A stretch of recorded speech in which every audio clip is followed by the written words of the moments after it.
Half a day. The Committee on Health, Land, Justice, and Culture is now called to order. Today's Thursday, March 9, 2023. The time is 5:39 p.m. In compliance with the open government law, notices for this public hearing were published in the Guam Daily Post on Wednesday, March 1 and Tuesday, March 7, 2023.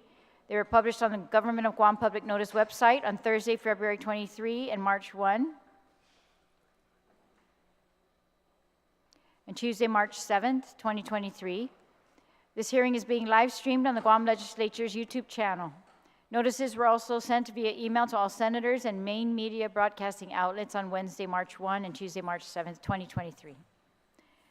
Individuals testifying shall first be recognized by the chair before speaking and begin by stating their names for record-keeping purposes. There's only one agenda item tonight, and that is Bill number 29-37 COR as substituted, introduced by Senators Chris Barnett, Sabina Flores Perez, Therese M. Terlaje, Roy Anthony Benavente Quinata, William A. Parkinson, Christopher M. Dueñas, Telo T. Taitague, Frank Blas Jr., Thomas Fisher, Joanne Brown, Jesse A. Lujan, Tina Rose Muña Barnes, Amanda L. Shelton.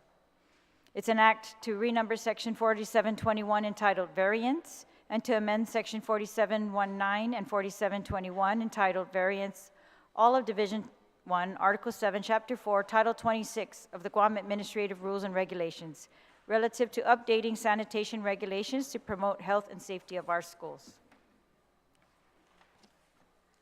Bill number 29-37 was introduced on February 3rd and subsequently referred to the Committee on Health, Land, Justice, and Culture by the Committee on Rules on the same day. On February 17th, the bill was substituted by the committee at the request of the prime sponsor. The substituted version of the bill was published to the Guam Legislature's website on that same day, February 17th. I'd like to acknowledge the presence of my colleagues today, beginning with the sponsor, Senator Chris Barnett, Senator Tom Fisher. Good afternoon. Senator Joanne Brown, Senator Telo Taitague, Senator Jesse Lujan, our minority leader, Senator Frank Blas, and Senator Roy Quinata. I think we're also, all right. Before we hear from those who signed up to provide testimony on the bill, I'd like to invite the prime sponsor to introduce the bill. Senator Barnett. Thank you, Madam Speaker, and thank you again. Buenas noches to everybody who's come out to testify, and also to everybody who hasn't. I've had overwhelming support for this measure from the moment it was introduced, coming from teachers, school staff, parents, students, PTO, presidents, and members, and I'm very grateful for that support and eager to hear the testimony from the individuals who have gathered here before the committee today.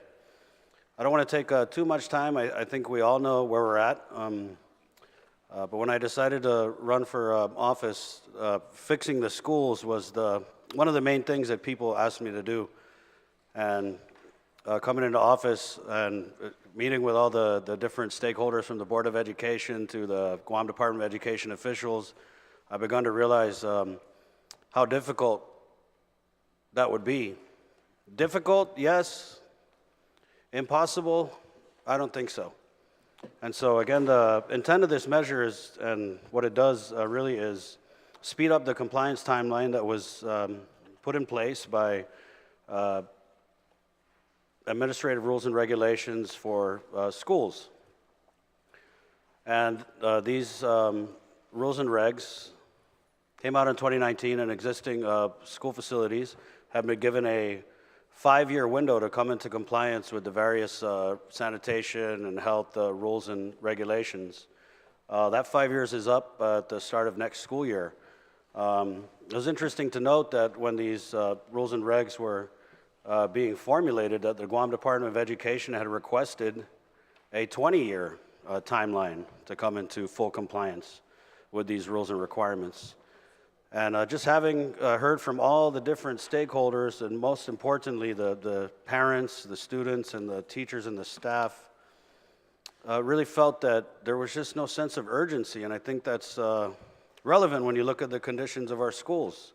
And knowing that the deadline for our schools to come into compliance with these rules and regs was next year. And in touring these schools, it became painfully obvious that, we were making little to no progress to come into compliance. And so I decided to, with the introduction of this bill, do something that some would say is drastic, but I would say is necessary, and that again is to speed up the compliance timeline, but reasonably so. The bill does speed up that compliance timeline, but I also think that we allow for variances for corrective actions that's in progress, and so the idea that there's a fixed deadline that we have to come into compliance, I think is just a little bit off, because we're very understanding of the state of our schools. How could we not be? From flea infestations to rodent infestations, mold, to schools that we allow to operate in conditions that we would not allow for restaurants in the private sector. And as a parent of public school students, I just have a hard time coming to terms with that. And I think that for many decades, we have just gotten used to the conditions of our schools. And every election year, it's like a broken record. We hear the same thing: education first, education first, education first. Well, the proof is in the pudding. When you take a tour of our public school facilities, it really looks like our students in our schools come last.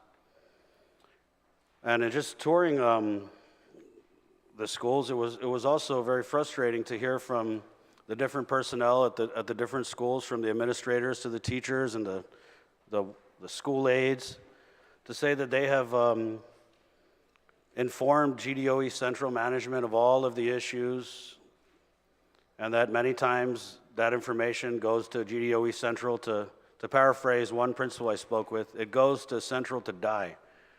And so I felt that the legislature, through this bill, could take measures to push people along and to kind of get us off our doggins and up on our feet and out into the schools to do this, because I feel like the community has definitely done their part, from the PTO organizations, and I know we do have some PTO reps present here today.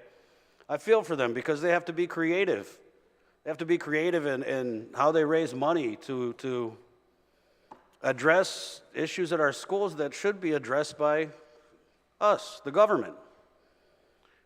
PTO after PTO, they tell me we're so lucky that we have a parent who's an engineer.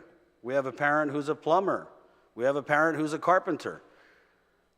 Because although we've gotten used to the conditions of our schools, we still have many people in our community who are willing to work hard and work for free to try and make changes. And I commend the PTOs, the teachers who, buy supplies, the GDOE staff who provide private contractors that we are paying good money to clean our schools.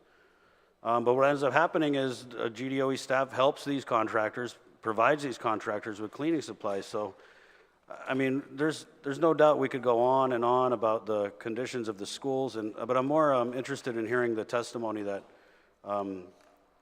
you guys are ready to give.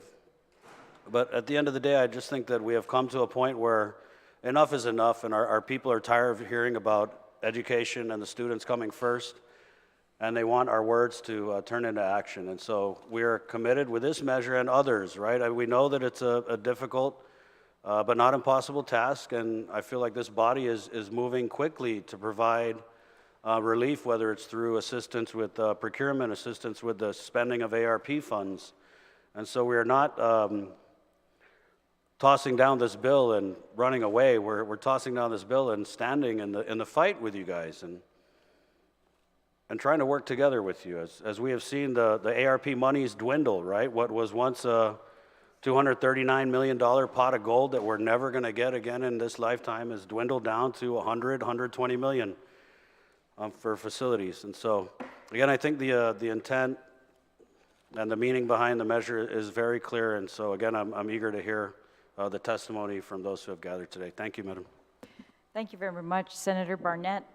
I'd also like to introduce or acknowledge the presence of Senator Sabina Perez. Thank you, colleague, for joining us. Thank you to all my colleagues. For the record, in addition to stakeholders, invitations to provide feedback were sent to the following: the Department of Public Health and Social Services, and we are graced with the presence of the Deputy Director, Dueñas, and the Chief of the Division of Environmental Health, Mr. Tom Nadeau. Also to the Guam Department of Education, and we are graced with the Chairperson of the Guam Board of Education, Dr. Mary Okada, and also the Superintendent of Education, Dr. Judy Wampat, former speaker, and also members of the Board of Education. Thank you for being here. We also invited the University of Guam, the Guam Community College, whose president is here with us, Dr. Okada, the Department of Administration, the Department of Public Works, the Government of Guam, GSA, the Mayor's Council of Guam. We're now going to accept testimony from the panel, and there are quite a few signed up to testify. However, we normally would go with the chairperson of the board of directors, or the board of education. However, Mr. Sablan had asked if he could go first. He has another engagement, and if he could testify, if that's okay with you. All right, so Mr. Sablan is, of course, the director of the Mayor's Council of Guam, but also a member of the Guam Board of Education, an elected member. So, Mr. Sablan. Thank you, Madam Speaker, and thank you for giving me this opportunity to testify first. It's our 50th year anniversary reunion for the class of '73 at Father Dueñas, and I told them maybe I'll be there in time to have dessert, but this is important to me, so I wanted to make sure I was here. And it's Madam Chair, Senator Barnett, Senator Fisher, Senator, who's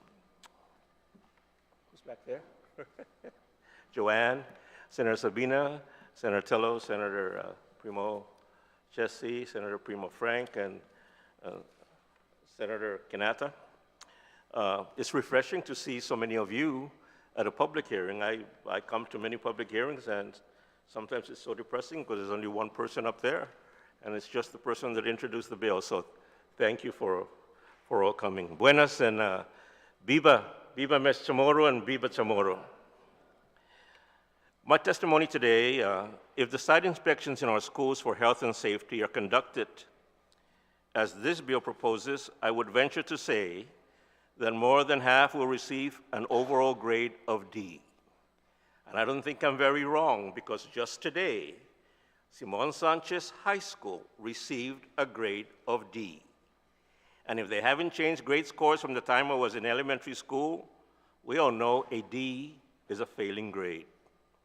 But to be fair, not all blame for the condition of our schools can be put to our school administrators and staff. They work hard, and we all know they do. They just need help. Also consider that many of our schools are old, some over 50 years old. Some are older than me. I went to Sinahani Elementary School, now CL Taitano Elementary, and it's still there.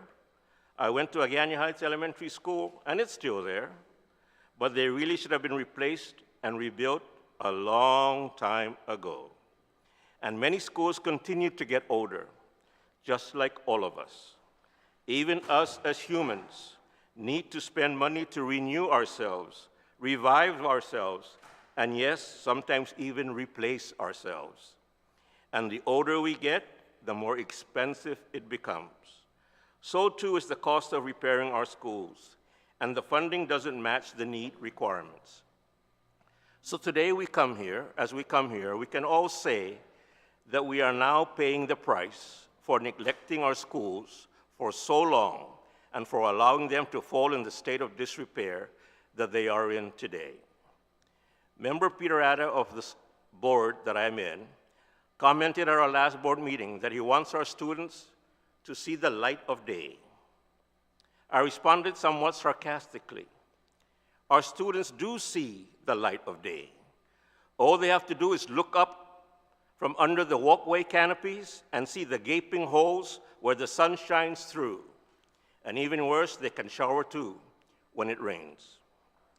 My dear senators, without cooperation and collaboration of the executive and legislative branch, and a move forward, can-do attitude with the Guam Department of Education, then we will get further and further into the tangan-tangan and give more bad news to to the sharks, the geckos, the dolphins, the hawks, the knights, and every other public school on island. Our students, administrators, teachers, staff, and yes, even our parents don't deserve any more bad news. They all really need to see the light, not at the end of the tunnel, but before the tunnel. We all know that even if we have excellent teachers and excellent students, they will eventually deteriorate in their performance because of our physical plant conditions. Toilets? There's no reason why toilets at our schools cannot look like the toilets in this building. ACs? Try learning in heat, when all you wonder about is whether the sweat is showing on your fat, and be ashamed about it. Vermins, fleas, insects, etc. Good Lord, it's a school, not a dumping ground. Broken pipes, walls, floor tiles, etc. These conditions will never be acceptable in any prison in the United States. I should know, because I've been sued for it. So why is it almost the norm instead of the exception in our schools? Grass cutting? Hire a contractor. But it's okay if they don't fulfill their contract. Go to the ATM. Ask the mayor. The list goes on and on. But I'm sure you hear the same reports, the same problems, get the usual responses that we all do. In honor of Ms. Chamorro and our beautiful language, let me finish this portion of my testimony this way. If I'm mag-uonta linalata, irresponsibilidad ifuturata, ginin ikanaita zan ginin ipudet ni tagoguti, nihi za tanai fa mag-uonta ni edukasyon, ni diputsi diretsyon niha, gi isafo zan propio na kondisyon siha. Esta mati tiempo anay inipus I inipos niya. Our children are our livelihood, our responsibility, our future. From our hands and the powers we have, let us give our children the education they deserve in a safe and proper conditions. The time has come when enough is enough. Sinceramente, Angel Sablan, GDOB board member. Now allow me, as chairman of the Safety and Health Committee for the GDOE board, to offer a few suggestions to the proposed bill. In Section 2, 4719, does this Section 2 already mandate what Section 5 mandates? If so, then Section 5 is repetitive, or maybe we do need to repeat it. In Section 3A, so if a waiver is not granted, what becomes of the students? No school? No classes? Would our students then be penalized because the 180 mandated school days will not be met? What is the alternative? In Section 4, if this proposal is passed and signed into law, the language of this section would be confusing. It calls for DPHSS, Department of Public Health and Social Services, to conduct immediate site inspections of all schools, but in the same paragraph, calls for the Department of Public Health and Social Services to conduct site inspections before the issuance or renewal of sanitary permits for schools before the start of school year 2023-24 and the start of every school year thereafter. Shouldn't lines 10 to 12 go before lines 4 to 9? How can you conduct site inspections to assess and monitor corrective action to meet compliance requirements if no assessment or corrective action has been issued yet? Additionally, should we further define schools? Is it all schools on Guam, public and private? In Section 6, it's ironic how in every section of this proposal, it is a shall. But when it comes to funding or use of resources outside of GDOE, it is a may. Why don't we amend it to say, Imagahagan Guahan shall set aside a certain percentage of federal funds or unaudited surplus revenues from FY23 and every year thereafter to assist with procurement and compliance efforts and for school facilities and maintenance and repairs. This way, there will always be a funding source to use. Jesus Masi. Jesus Masi, Senor Sablan. I'd also like to note that we have received written testimony from the Mayor's Council of Guam, and that has been distributed to all the senators. It is signed by all the mayors and the vice mayors. We've also received written testimony from the Department of Public Health and Social Services and Superintendent Wampat. And so those have also been distributed to all the senators. We've also received from Dr. Mary Okada as the GEB chairwoman, and also from the Guam Community College written testimony. All right, so we'll now proceed with the Board of Education, and Dr. Okada, if you don't mind, Madam Chair, to introduce the members of the board that are here with us today before you proceed. Hafide Tota Samsut. My name is Mary Okada, Chairwoman of the Guam Education Board. This evening, we have the Vice Chairwoman, Maria Gutierrez. We also have member Lou Benavente here, Peter Alexis Atta, and of course, Mr. Angel Sablan, who just read his testimony. All right, and if I could also introduce Senator Chris Dueñas, who's also joined us, Sidus Masi, Senator. All right, please proceed, Dr. Okada. So this evening I have two separate testimonies. I'll begin with my testimony as the chairwoman of the Education Board. Buenas and half a day, Madam Speaker, Chairman Barnett, and members of the 37th Guam Legislature. My name is Mary Okada, and I come before you today as the chairwoman of the Guam Education Board to testify in favor of Bill 29-37 as substituted. There are many issues that need immediate attention, as you have stated. Ventilation, plumbing, restrooms, garbage and recycling disposal, food protection, environmental health, and other safety issues. However, our acting superintendent, Dr. Judy Wampat, has rolled up her sleeves and is engaged with everyone that she has access to, seeking their support in ensuring that the renovations and repairs for the Guam Department of Education are at the forefront. This is indeed a Herculean task for the department, and although there is funding to support some of the immediate needs of GDOE, what lies ahead is the notion of sustainability to ensure that we never get to this state again. The review from the Department of Public Health and Social Services, through their continuous assessment, will identify actions that need to be taken to meet compliance and to ensure that corrective actions are taken to address the imminent health hazards to meet the basic public health and safety standards and requirements. As a member of the Guam Education Board and serving as the current chairperson, I pledge my full support to the superintendent in leading these efforts. This is an all-hands-on-deck issue that requires community support and government-wide coordination and support that will get us to where we need to be.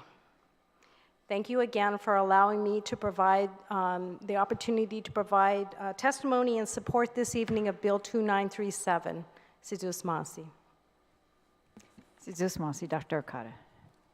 Did you want to provide your testimony on behalf of GCC or later? Okay, we'll continue with DOE then, if we could hear from the superintendent. Dr. Judy Wampat, former speaker.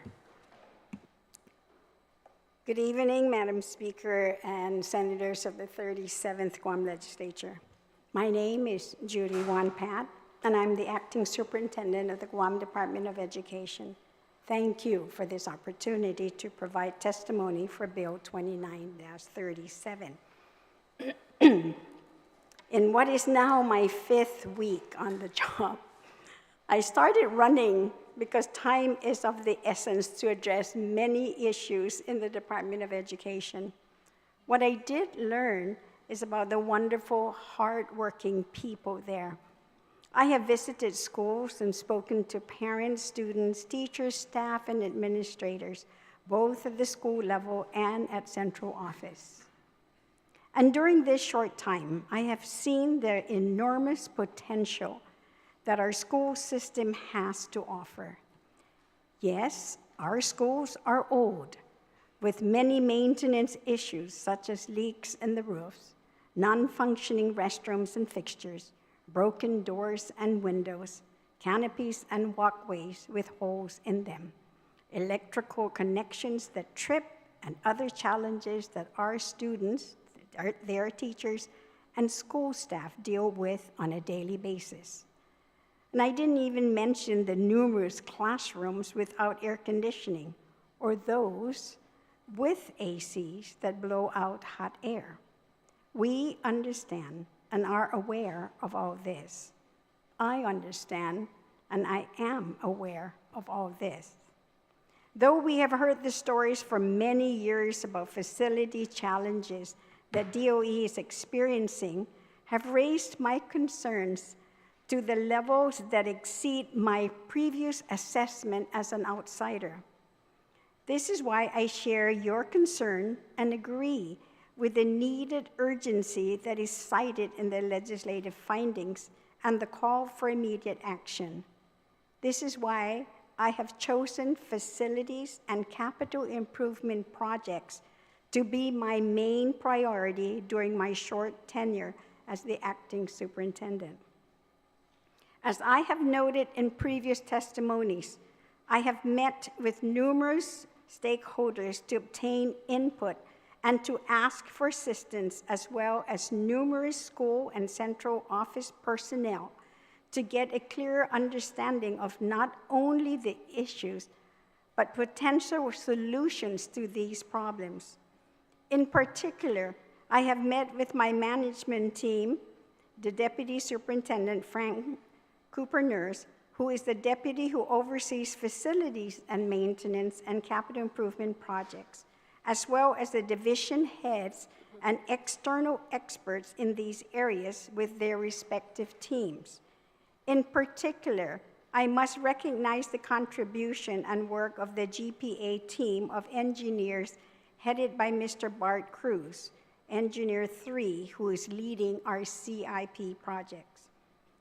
To provide additional support, I've engaged my other deputies, division heads, and staff who have organizational management and planning backgrounds to offer their assistance and expertise in these internal discussions.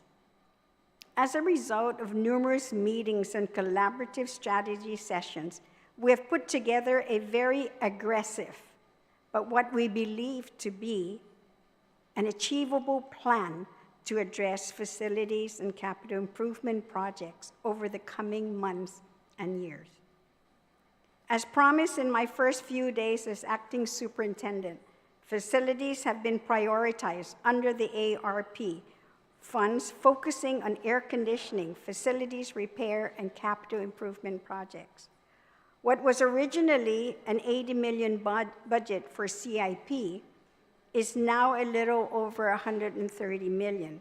We achieved this by moving, downsizing, and in some cases, cutting other projects that could not be moved to other funding sources.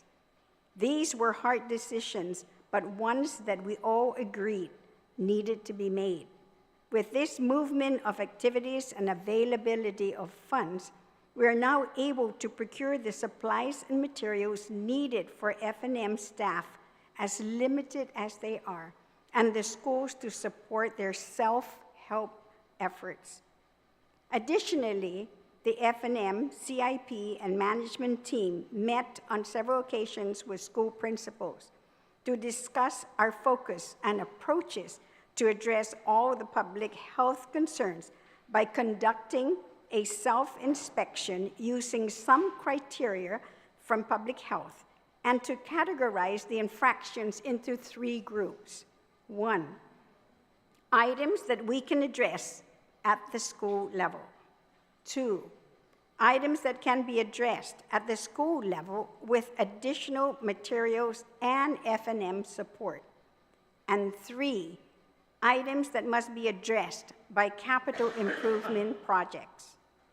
Principals have identified materials and supplies for the first level and a North, Central, and South Rapid Response Team from F&M are being sent to the schools to address issues needing repair.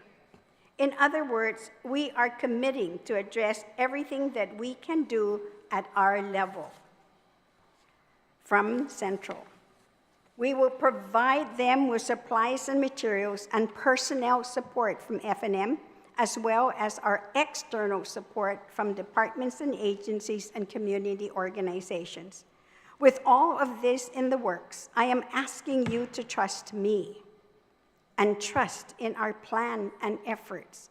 Introducing legislation that supports an untested timeline with the threat of school closures will not move things along faster. Our recommendation is to keeping the timeline stipulated by the original law for June 2024, with the understanding that we will be addressing the areas that can be handled by the schools and then later with our contractors. I used the original law for June 2024 because in December 2024, the ARP monies must be expended by then. Senators, we agree with you that we need to provide a safe learning environment for our students. This bill in its current form, though, will force GDOE to close schools and cause the return of virtual learning. 5 months is not a realistic timeline, and that all schools are going to be able to meet. I'll give you an example.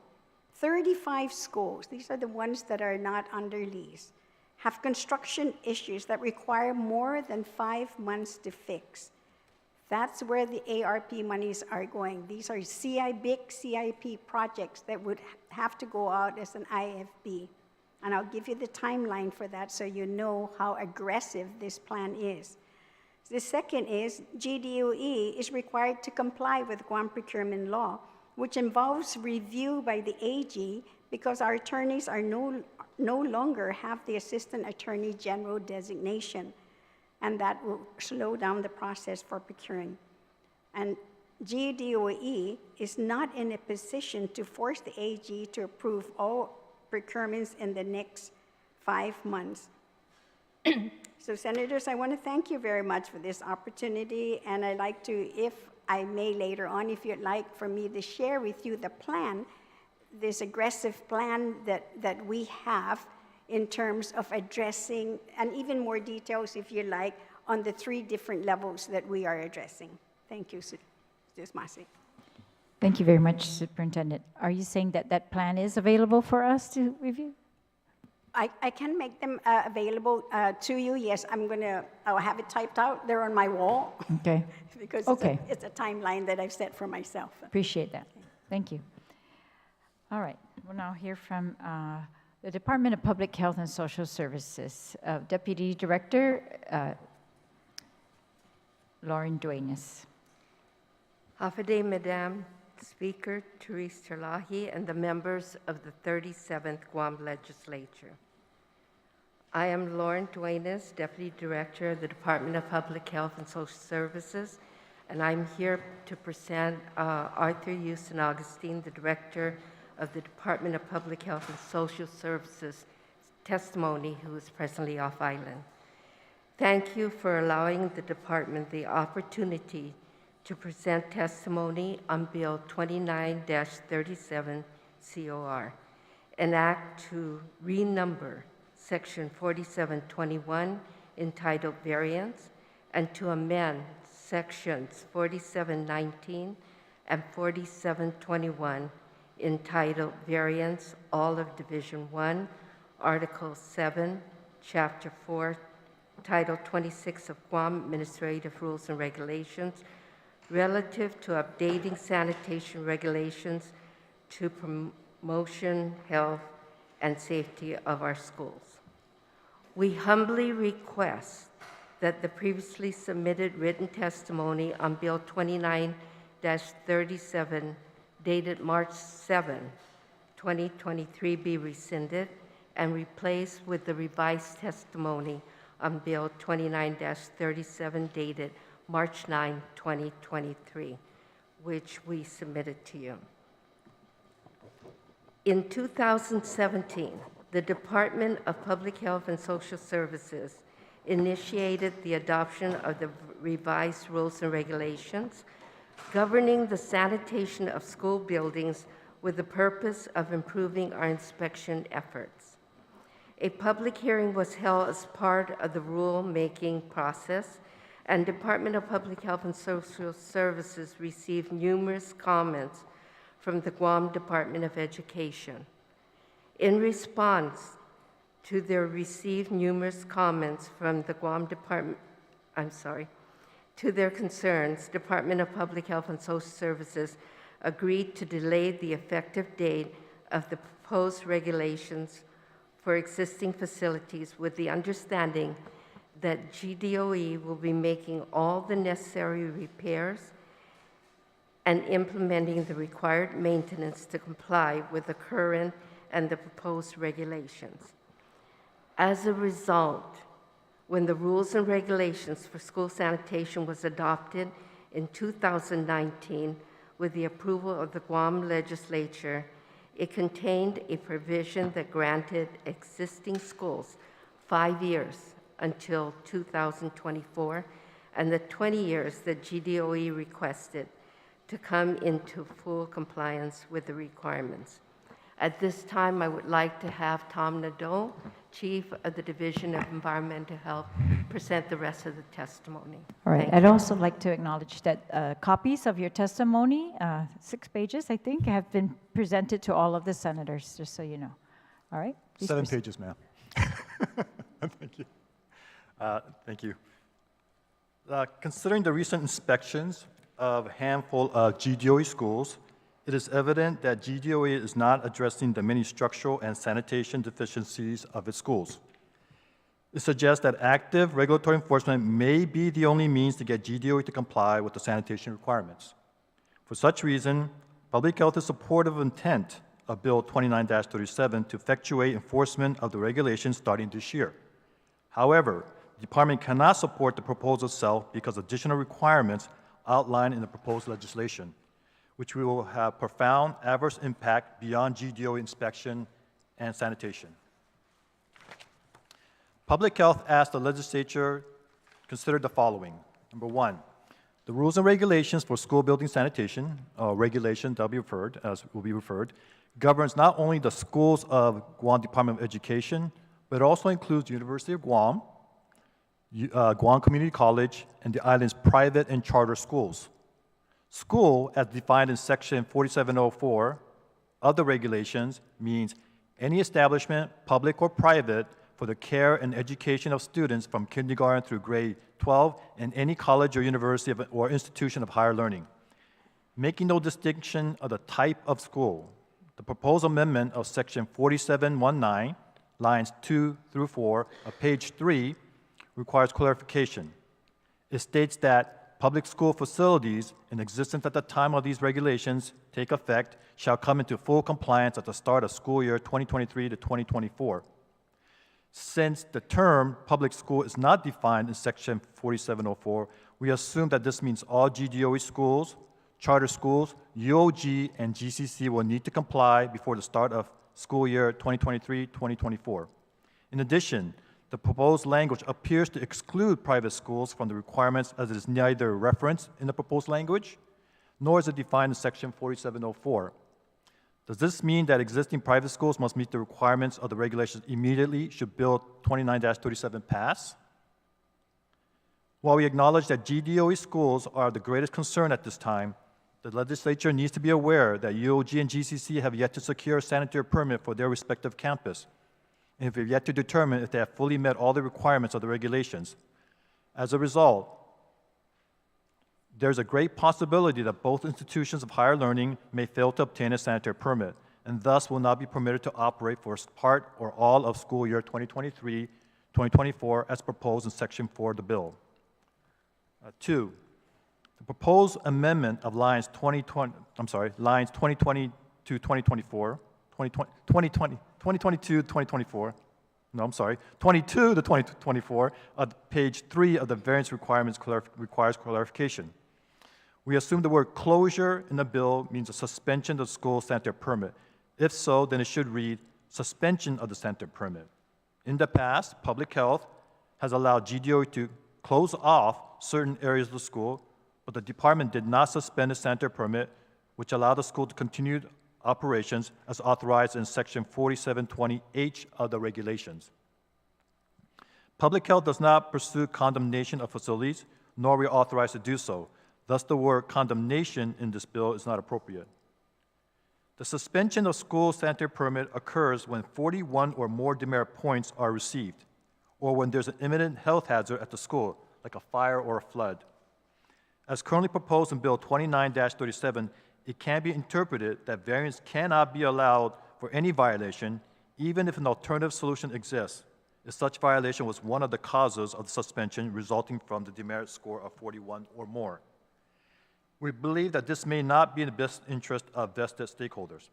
For example, there have been school inspections where an insufficient number of urinals, along with other violations, led to a total demerit of 41 or more, thus suspending the school sanitary permit. However, that same school had more than the minimum number of toilets and requested a variance to count the surplus toilets as additional urinals to comply with the requirements. The approval of such variance assisted in reopening of the school. Public health does not believe the proposed amendment to the variance section is necessary, as it takes away the school's ability to propose alternative solutions, including temporary mitigations. Item 3, prior to the issuance of a new sanitary permit, every applicant must meet all the requirements outlined in its respective rules and regulations and pass the pre-operational inspection, including schools. Thus, every GDOE school, when it received its very first sanitary permit, had met all such requirements to operate. To ensure these schools continue to meet all the requirements, they must pass the compliance inspections that are supposed to be conducted every quarter after the permit is issued. Section 4 of Bill 29-37 proposes that public health, thus Division of Environmental Health, or DEH, conduct immediate site inspections of all schools to assess and monitor corrective action to meet compliance requirements for the issuance of a sanitary permit pursuant to Section 4705 of the school building regulations. Therefore, come June 30th, when all sanitary permit expires, all 40 GDOE schools and 4 charter schools will need to pass DEH compliance inspections before a renewal sanitary permit can be issued. As commented earlier, Bill 29-37 will also require UOG and GCC to secure their sanitary permits this calendar year as well, along with the 22 private schools, as the language is specific to all schools.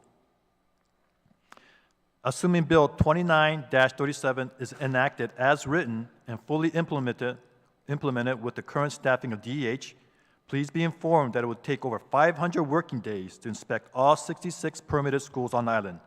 This figure is based on the following. It typically requires 5 inspectors, 4 full working days to thoroughly inspect a medium-sized school, such as GDOE Middle School. Depending on the number of violations, it can take up to additional 3 working days for the inspection report to be completed, issued, and explained to the school administrator. Thus, an average of 7 full working days is required to complete an inspection of every school. When multiplying the number of schools, which is 66, by the expected number of days to complete the inspection, which is 7 days, it would take an estimated 462 working days to complete these regular inspections. However, each school will likely have at least 1 violation, which will then require at least 1 more day to conduct a follow-up inspection per school. Thus, an additional 66 days will be required. As a result, it is anticipated that a total of 528 working days is required to complete the sanitary inspection of all 66 schools. If we are to include UOG and GCC, these numbers will be even higher by 14 days for regular inspections and 2 days for the follow-up inspection for an estimated total of 544 days. Therefore, come June 30th, when all sanitary permits expire, schools may need to wait a week to 2 years to receive its renewal sanitary permit, as it must wait and pass DH compliance inspections. Accordingly, the legislature will need to determine if the schools may continue to operate while waiting to be inspected after their sanitary permit expires on June 30th of this year. In addition, if past school inspection results are used as a benchmark, except for the newer built schools, most, if not all, GDOE schools will likely fail with the initial inspections and will not be able to secure a renewed sanitary permit timely. For example, in the past 6 months, DEH had conducted a thorough inspection of 3 schools, Ocean View Middle School, Southern High School, and Simon Sanchez High School. All 3 schools had received demerit scores exceeding 40 points, which would have resulted in the suspension of all 3 schools' sanitary permit had it been enforceable. Ocean View Middle School had 56 demerit points. Southern High had 60 demerit points. And recently, we conducted inspections Simon Sanchez, and they had received 66 demerit points. This means parents, students, teachers, and island leaders must be prepared to see the delayed opening of schools. And this can very well include private schools, which also have not been inspected for several years. The legislature and the community will also need to be aware of the following reality and consequences if Bill 29-37 is adopted and half of the Division 11 inspectors are directed to focus on school inspection to comply with the proposed bill. Counter services at the Business License and Permit Center and pre-operational inspections will be reduced. As a result, new businesses will have longer wait time to receive their clearances and sanitary permits. Product review of hundreds, if not thousands, of consumer commodities detained at ports of entry will be delayed, and thus the administrative process in the release or refusal of these products will also be delayed, which will potentially cost money to island businesses. Excuse me. The frequency of mosquito surveillance to monitor Aedes aegypti may have to be cut. Guam is free of this mosquito species, which is an efficient transmitter of dengue fever and other mosquito-borne diseases, yet common in other Pacific islands. Its introduction and establishment on the island will surely result in a greater number and frequency of dengue outbreaks on Guam. Inspections of most other permit establishments, especially food facilities, such as restaurants and retail food stores, which make up nearly 80% of all the sanitary permits issued, may not occur as timely. Investigations of public nuisance complaints of residences with pest harbor sites, foul odors, illegal dumping, unlawful raising of livestock and poultry, improper waste disposal, and other sanitation-related threats may need to be temporarily seized or will not be timely responded to. Requests for on-site food safety training course for health certificates by school students will no longer be entertained. New and renewing health certificate applicants may have to wait several weeks for their food safety training course. Investigations of health-regulated establishments due to public complaints may not be conducted, and if so conducted, it may be significantly delayed. Please know that public has been our second eyes and ears in identifying non-compliant establishments, especially food establishments. For this fiscal year so far, 6 of the 13 sanitary permit suspension of businesses were initiated from public complaints, and all but 1 of the suspension were due to rodent and/or roach infestation.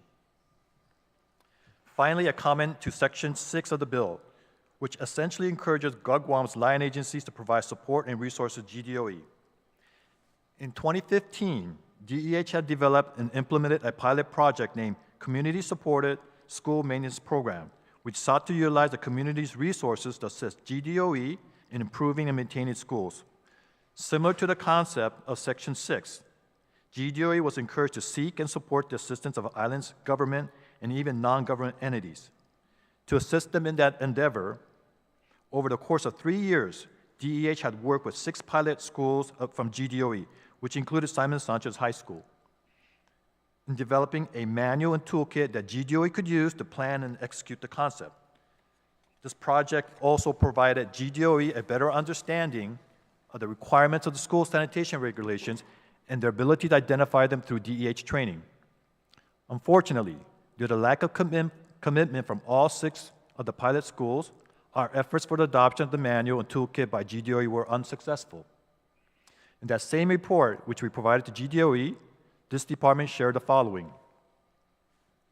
Corrective actions taken by the schools are often short-lived, and violations are commonly repeated due to several reasons, which include inadequate maintenance, inconsistent supervision, limited funding, vandalism, and apathy.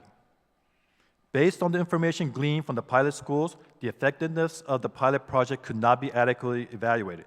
Nonetheless, the school's difficulties in providing the deliverables during the evaluation period may have been the best assessment. The project obliged the participating school to actively communicate and interact with the stakeholders, which requires substantial commitment of time and effort from the schools.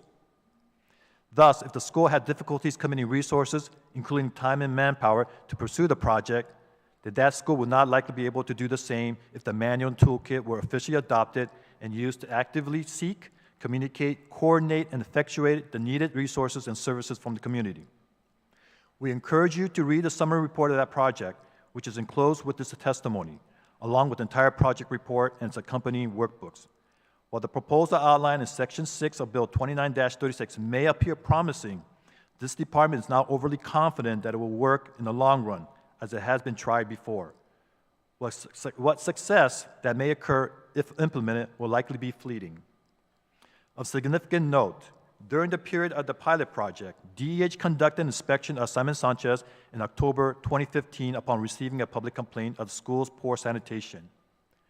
Numerous violations were found and cited. In applying the tenets of the pilot project, DEH provided guidance and assistance where needed to address all the deficiencies of Simon Sanchez. What public health learned from that incident is that GDOE has the ability to correct its structural and sanitary deficiencies, and it was able to do so on its own through its own facility and maintenance personnel and the school's own carpentry class, while also securing additional assistance from the Department of Public Works, the Guam Airport Authority, and the GIGO Mayor's Office. Thus, it is evident to us when absolutely necessary, especially when there is a threat of shutting down the school, GDOE can correct the sanitary violations. Regrettably, unfortunately, it appears the effort and continued commitment were short-lived, as the recent inspection of the school has revealed. The department understands the intent of Bill 29-37. However, it does not address the real underlying problem of sanitation inspections, which impacts not just schools, but nearly every single health-regulated establishment on island, such as food facilities, public pools, cosmetic establishments, and many others. There's no denying that every school on Guam should be safe and sanitary, but the same can be said of every other health-regulated establishment on Guam. Shouldn't the restaurants where we dine, the public pools where we swim, the beauty salons where we get our hair styled and fingers manicured, and the tattoo shops that provide services also be given the same attention? As commented numerous times over the years, DEH has always been understaffed because it's always been underfunded. The most that DEH had ever had in its last 31 years has been 55 in 1992, and that number has gone as low as 11 in 2004. In both instances, only about half were inspectors to conduct inspection investigations. On September 3, 2021, a legislative public hearing was held on the proposed rules and regulations governing issuance of sanitary permits. During that hearing, we presented our testimony and explained that most businesses, after receiving its pre-operational inspections and securing a sanitary permit, may go on operating for years without receiving its subsequent sanitation inspections to ensure they are maintaining compliance. As an example, we presented our 2018 data, which disclosed that nearly half of all health-regulated establishments had not been inspected in the last 5 years or more. These are data from 2018, before the dengue fever outbreak and COVID-19 pandemic. The numbers today, we fear, are not much better, as the division has been focusing on the pandemic response in the past few years. Right now, there are only 2 categories of health-regulated establishments that are routinely inspected by DEH, and they are temporary workforce housing, otherwise known as barracks, workers' barracks, childcare facilities, and this is because each has its own dedicated funding source. Today, the division has 11 inspectors to conduct all its field activities, and these activities include nearly 12,000 compliance inspections that DEH is mandated to conduct annually of the nearly 3,000 permanent establishments, while implementing numerous other environmental health laws, such as regulation of all food, drugs, medical devices, and cosmetics imported and sold on island, and the prevention of mosquito-borne diseases, such as dengue fever outbreak that occurred in 2019, which this division had led the mitigation effort. If the legislature truly wishes to ensure frequent, routine sanitation inspections of all schools to ensure compliance, we ask that this body also invest in the future of the Division of Environmental Health. To change the status quo of the division's inspection capacity, the legislature needs to address its funding, statutory mandates, and its recruitment retention challenges. We have already started in that direction with your approval and the adoption of the revised sanitary permit fee in 2021, which I previously mentioned. This fee increase will generate additional revenue to hire more inspectors. However, its significant impact will not be realized for some years, as revenues must still be collected, new inspectors hired, and then trained to conduct inspections of all health-regulated establishments, not just schools. This means we also seek the patience of the legislature and the community, as these dramatic improvements will not occur overnight.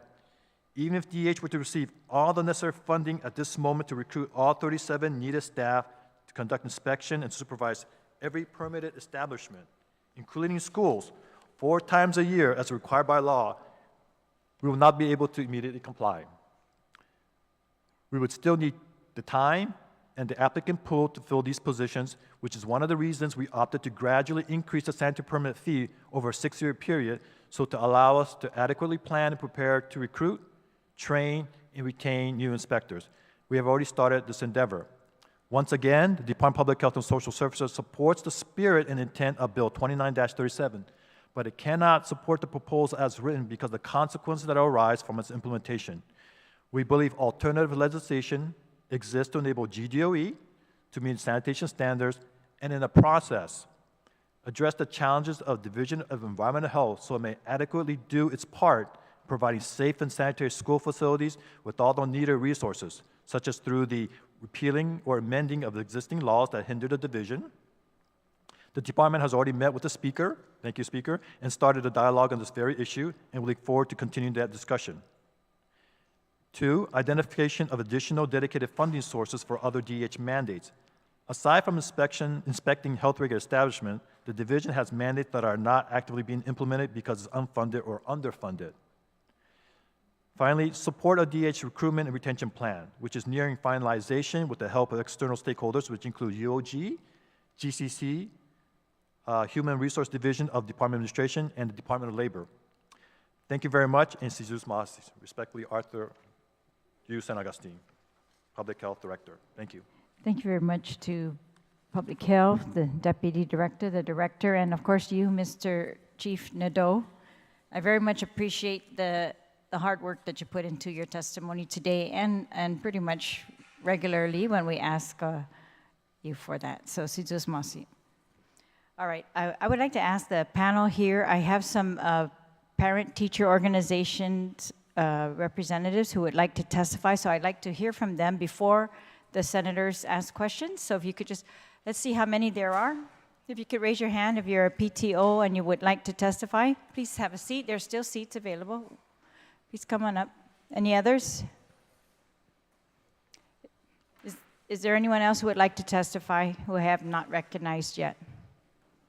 All right, please proceed. Oh, the rest of you then can please just keep your seats. We have enough space. Thank you. Please proceed, sir. Hi, my name is Joe Cruz. I'm the PTO president for Louis P. Antolon Middle School, and I'm here to show my support for the bill.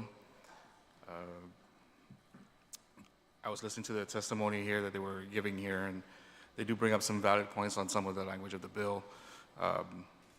But again, the intent of the bill is what I'm here for to support.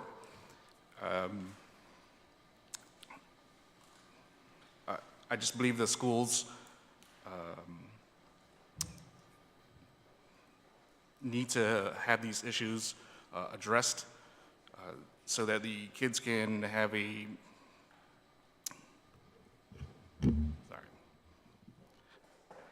comfortable environment to learn in, and not just the kids, but the staff that are teaching there. One of the biggest issues that the schools are having that are communicated to me are with the GDOA maintenance staff. Sometimes they'll get somebody to come out, but the work isn't done. They don't hear from them again. They put in requests for materials, They're not receiving any of that. So those are just issues that we would like addressed. But overall, I just wanted to show our support for the bill.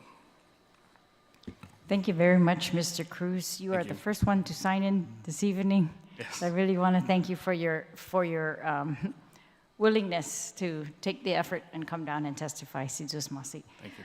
All right, so I'm going to, just a couple of things. We did receive a fiscal note from BBMR, and it says that absent pertinent information from public health and other relevant entities to include administrative costs associated with potential increase in the volume of inspections done on public school facilities and capabilities of DPHSS to absorb such costs. Should this proposed legislation be enacted, the Bureau is unable to determine an approximate fiscal impact at this time. Maybe they wrote this prior to your testimony, Mr. Nando. That's BBMR's fiscal note. And as stated earlier, we are talking about rules and regulations that are supposed to be effective in 2024, in the summer of 2024, and this bill would move it up to an earlier timeline. That 2024 timeline was put in place. It was a 5-year timeline at the time, and that was pursuant to rules and regulations, public hearing that Public Health had in March 2017. GDOE's testimony at that time, or after the hearing at Public Health, stated that,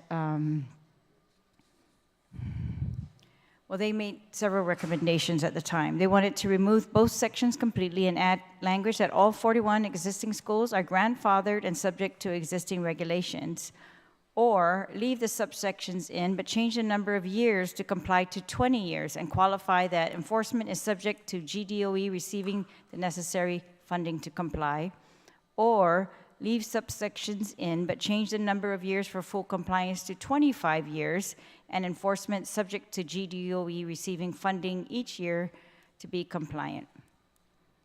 The rules and regs were transmitted with a 5-year deadline. They were approved by the Attorney General, submitted by the Governor to the Legislature. They were referred to the Public Health Committee. We had a hearing, and the 5-year provision remained in, and the rules and regulations were adopted with the testimony of Public Health at that time, who believed that that was a very generous, given that 5 years was very generous at the time, given DOE's request of 20 to 25 years to comply. And of course, that the rules, the testimony also reflected that the rules that they were proposing at that time were to make the schools safer.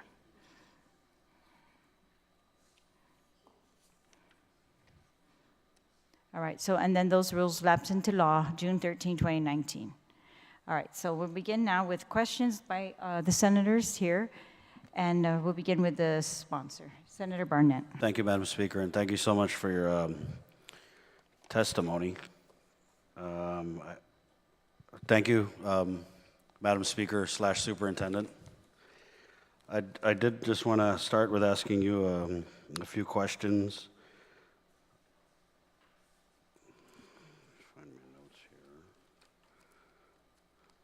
How long is your tenure at the Guam Department of Education going to be?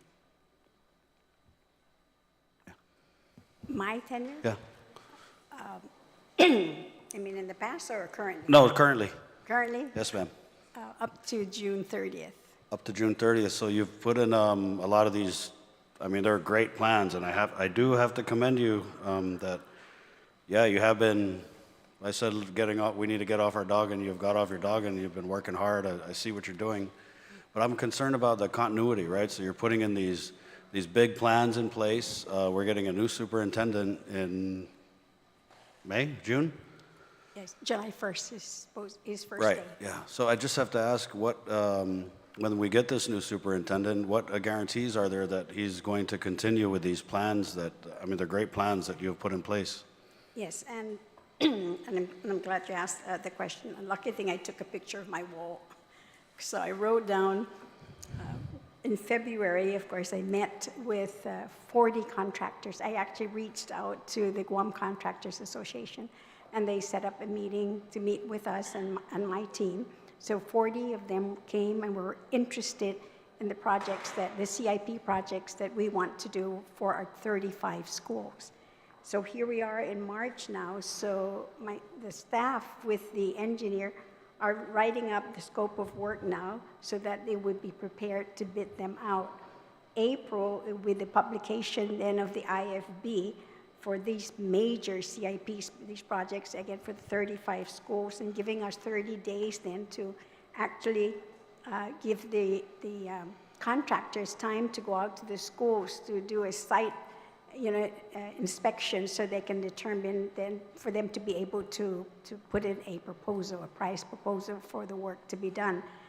Then in May, we want to do all the evaluations of these proposals that's come back to the department. June, we want to execute this contract. Remember now, June 30 is my last day. Yeah.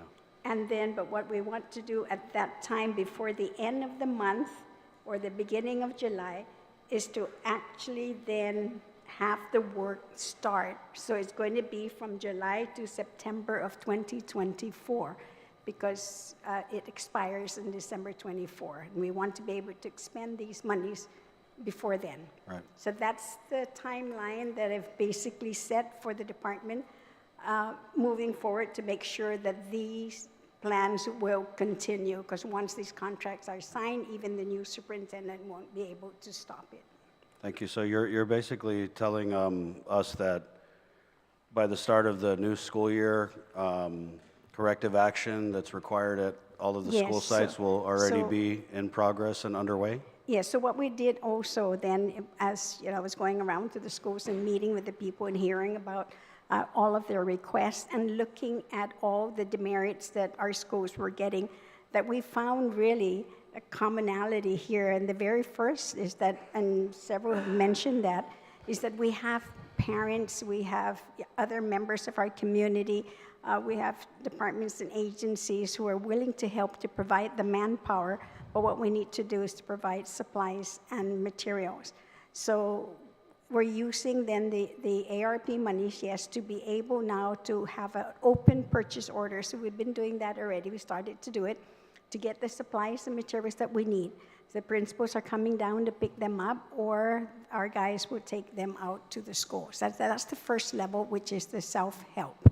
The second level is then now where we have the supplies and materials, but they actually need the assistance of, a maintenance worker from the department. And then the third level, which is much harder to do, we can't do it yet until we award the contracts for these CIP projects. So it kind of sounds like you're saying again that corrective action that would bring our schools into compliance with these school safety rules and regs would already be underway and in progress by the start of the upcoming school year? No, we're actually doing it now.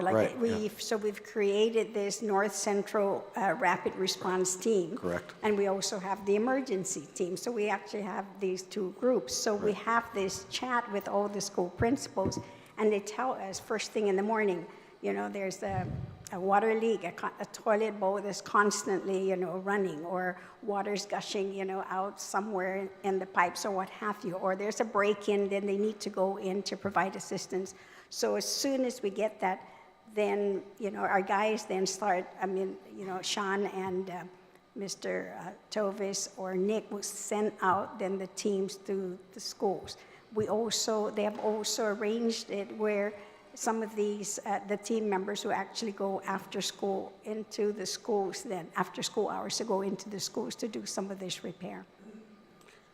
But again, it kind of sounds like you're saying, and you're moving very quickly to get things underway. For level 1 and 2. Right, and so it sounds to me like you are going to have corrective action that would bring the schools into compliance in place and in progress by the start of the new school year? Well, that's what we're doing now. Right. But that's exactly what the bill when I said calls that in 5 months I can't do it is when we're talking about major projects that we just can't do it. And what then will we have to resort to, the closure of a school. Right. And we spoke to the principals, and naturally we told them that shutting down the schools and then preparing to go online is not our option. So we were encouraging them to let us know what is it that they need at their schools as much as possible to be able to help them. In 5 months, I have to remember this, in 5 months really will be June of this year. And then this year, what we're doing, because the contractors already would start going into the schools, hopefully to start, then the children won't be there because we are planning to have, virtual learning for the summer to make then the schools available to the contractors to come in. When that happens, then of course there are many different scenarios that could actually happen at the time that they're there. So we have a task force of the different levels of school administrators and others to come up with, plan B. What are we going to do? Then should we close down? Do we need to cordon off a certain area of the schools? Do we move everyone to one side of the building? Do we go double session, you see? Those are many options that we're trying to make available to us and finding the best, possible way to continue with teaching and learning. Right, and I know in your testimony you had said something about the timeline that the bill puts in place, but it kind of sounds like you would be meeting that timeline if you're... For levels 1 and 2. Yeah, because the bill requires corrective action to be in progress. It doesn't require you to complete You're right, the but repairs. but it doesn't address level 3s, our big concern. Those are major projects that we Right. just, can't do. And I want to also ask about, you talked about a plan. The GDOE doesn't already have a plan? We have the when 5-year, schools are shut down? the 5-year strategic No, plan is what we have. In the event a school is shut down for sanitary violations, what is the Guam Department of Education's plan? We've never, remember the COVID has actually kind of prepared us, so to speak, in terms of doing virtual learning. But it's much more difficult than anyone thinks because not everyone would sign up for virtual learning. We still have a large number of parents who would choose, the grab and grow lessons, you see, the paper work that they need. So, and then there are those who just can't, the parents, there just aren't anyone at the homes to be able to supervise these children. So we found that at the elementary level it was much harder for parents. They couldn't go, they needed to be home to teach their parents, but they needed to go to work as well.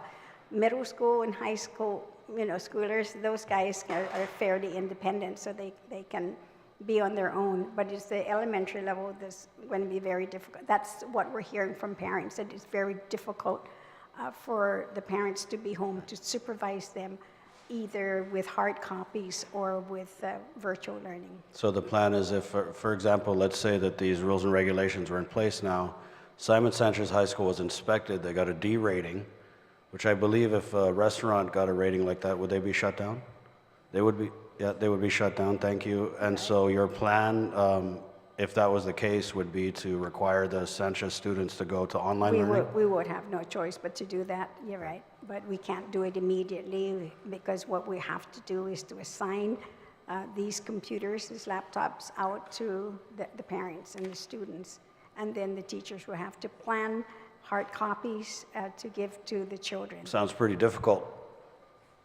Yes and no, Yeah. it just depends. But I mean, can you explain with the situation at FB Leon Guerrero, right? I know you know my son goes to So FB with Leon Guerrero. well, it's a different story with FB Leon Guerrero. It was actually shut down completely. And then they are now in double session with Okado.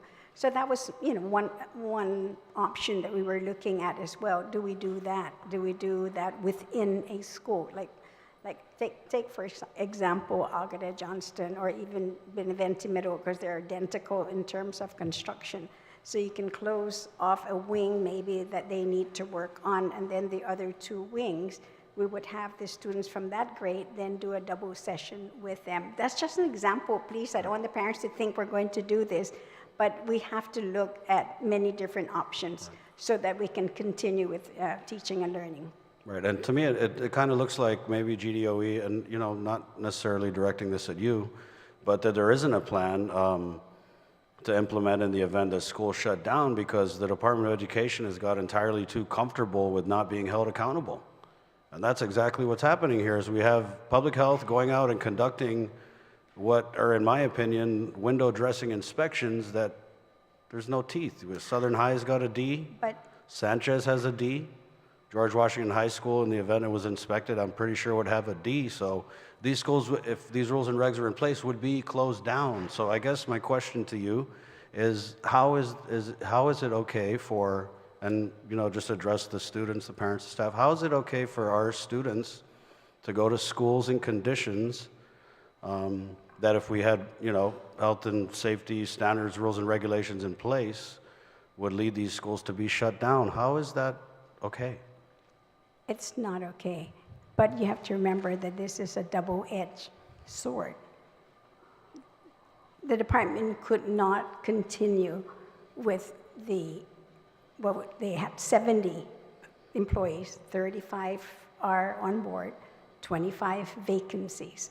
So they don't have the full force of their facilities and maintenance.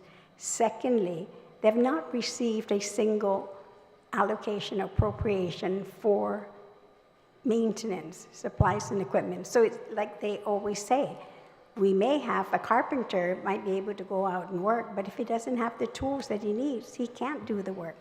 And it doesn't make any sense for him to go out there.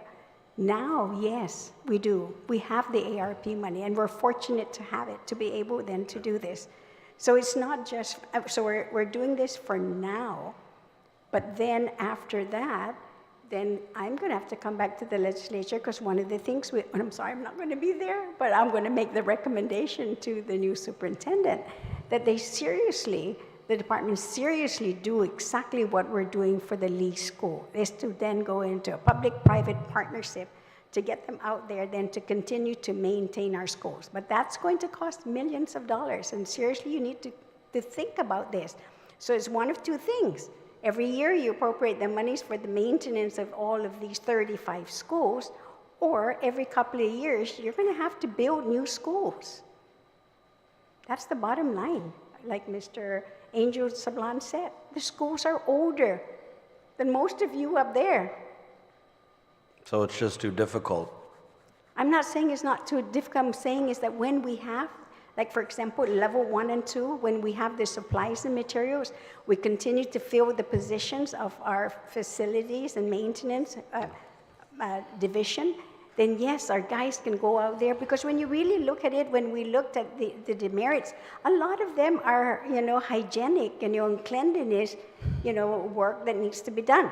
The other thing that I've actually told our finance people when we do the contract for cleaning, for grounds maintenance, and even pest control, that we need to require that they do it more often than what they're currently doing. So those are just some of the things that, that I found out, and I'm trying to get them on the new contract, is to be able to increase some of that. But, we can't just totally blame the school as well, because when I'm not here to lay blame, ma'am. No, but what I'm saying, like, for example, we hear this, and I have to say this because we talk about it, about rats running from table to table. We see rats, yes, granted, when we put those traps out there, and it's unfortunate that the staff or the workers didn't come and remove them so that, no one would see them. They're catching them. But it takes the whole school. It's not just the workers coming in. They're constantly going in to put the traps, and then we leave our waste baskets open with food, not just in the trash, but all over. And then you go outside and you find the same thing. That's why you go to the boat basin and you see they're as big as squirrels. There's big squirrels at Simon Sanchez High School, too. Yes, right, yeah. Yes, as a matter of fact, we found out. But it's still open. Yes, that's true. Yeah. I mean, ma'am, with all due respect, you're asking us to trust you in your testimony, right? In the sense that when I'm saying this is because, yes, I'm using ARP monies right now to be able to do level 1 and level 2. Then for the rest of the monies for the 35 schools are the big CIP projects. Roofing, air conditioning, electrical, plumbing, changing all the doors. We're trying to make them all universal now I mean, I'm sorry it wasn't done in the past, but now it's going to be universal so that we're not buying different types of, supplies and materials that we need in the schools. And then the vendors don't have them. So we're trying to correct all those, and we're very fortunate, that we're doing this. But you got to think about this coming year for the fiscal year when you look at our budget.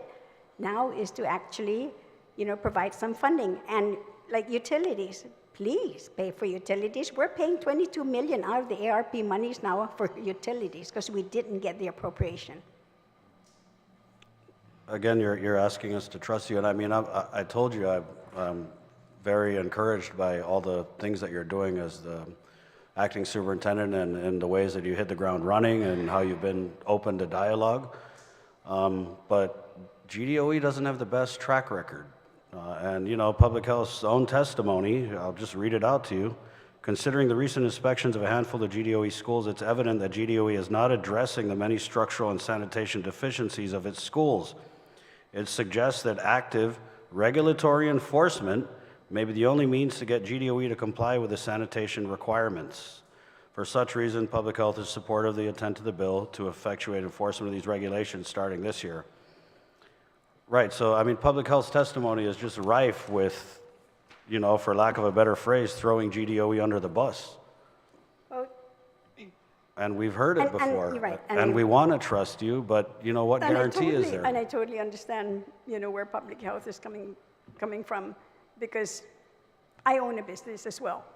And, we make sure that we get it inspected, but we make sure that we get, that the place treated frequently, really more frequently than some others, because that is a concern, of us privately. And as well for the schools, this is what I'm saying, is that, when we have the resources, we can do it. But if we don't have the resources, it makes it very difficult. I mean, my first priority was to open up all the positions, fill all the vacancies in maintenance. The second is to fill all positions in procurement office. Then, of course, the third, I've come to you to ask you for an expedited process for procurement so that we would be able to spend these monies because we don't want it to go back. Then we organized again the remaining workers that we have, the 35 workers that we have, to break them into, two teams, a rapid response team and a north, central, and south team to go out to the schools. So that's what I can humanly do today. Appreciate it, so appreciated. I'm just concerned about the continuity. I mean, I would love for you to stay on as the superintendent. I don't know, maybe the superintendent we're going to hire, maybe he's reading the news and maybe he'll decide he wants none of it and all of this will just continue to stay in place. But again, I'm just worried that absent this bill becoming law, that your plans on your whiteboard in your office might just get dry erased and we're going to get a new superintendent in, right?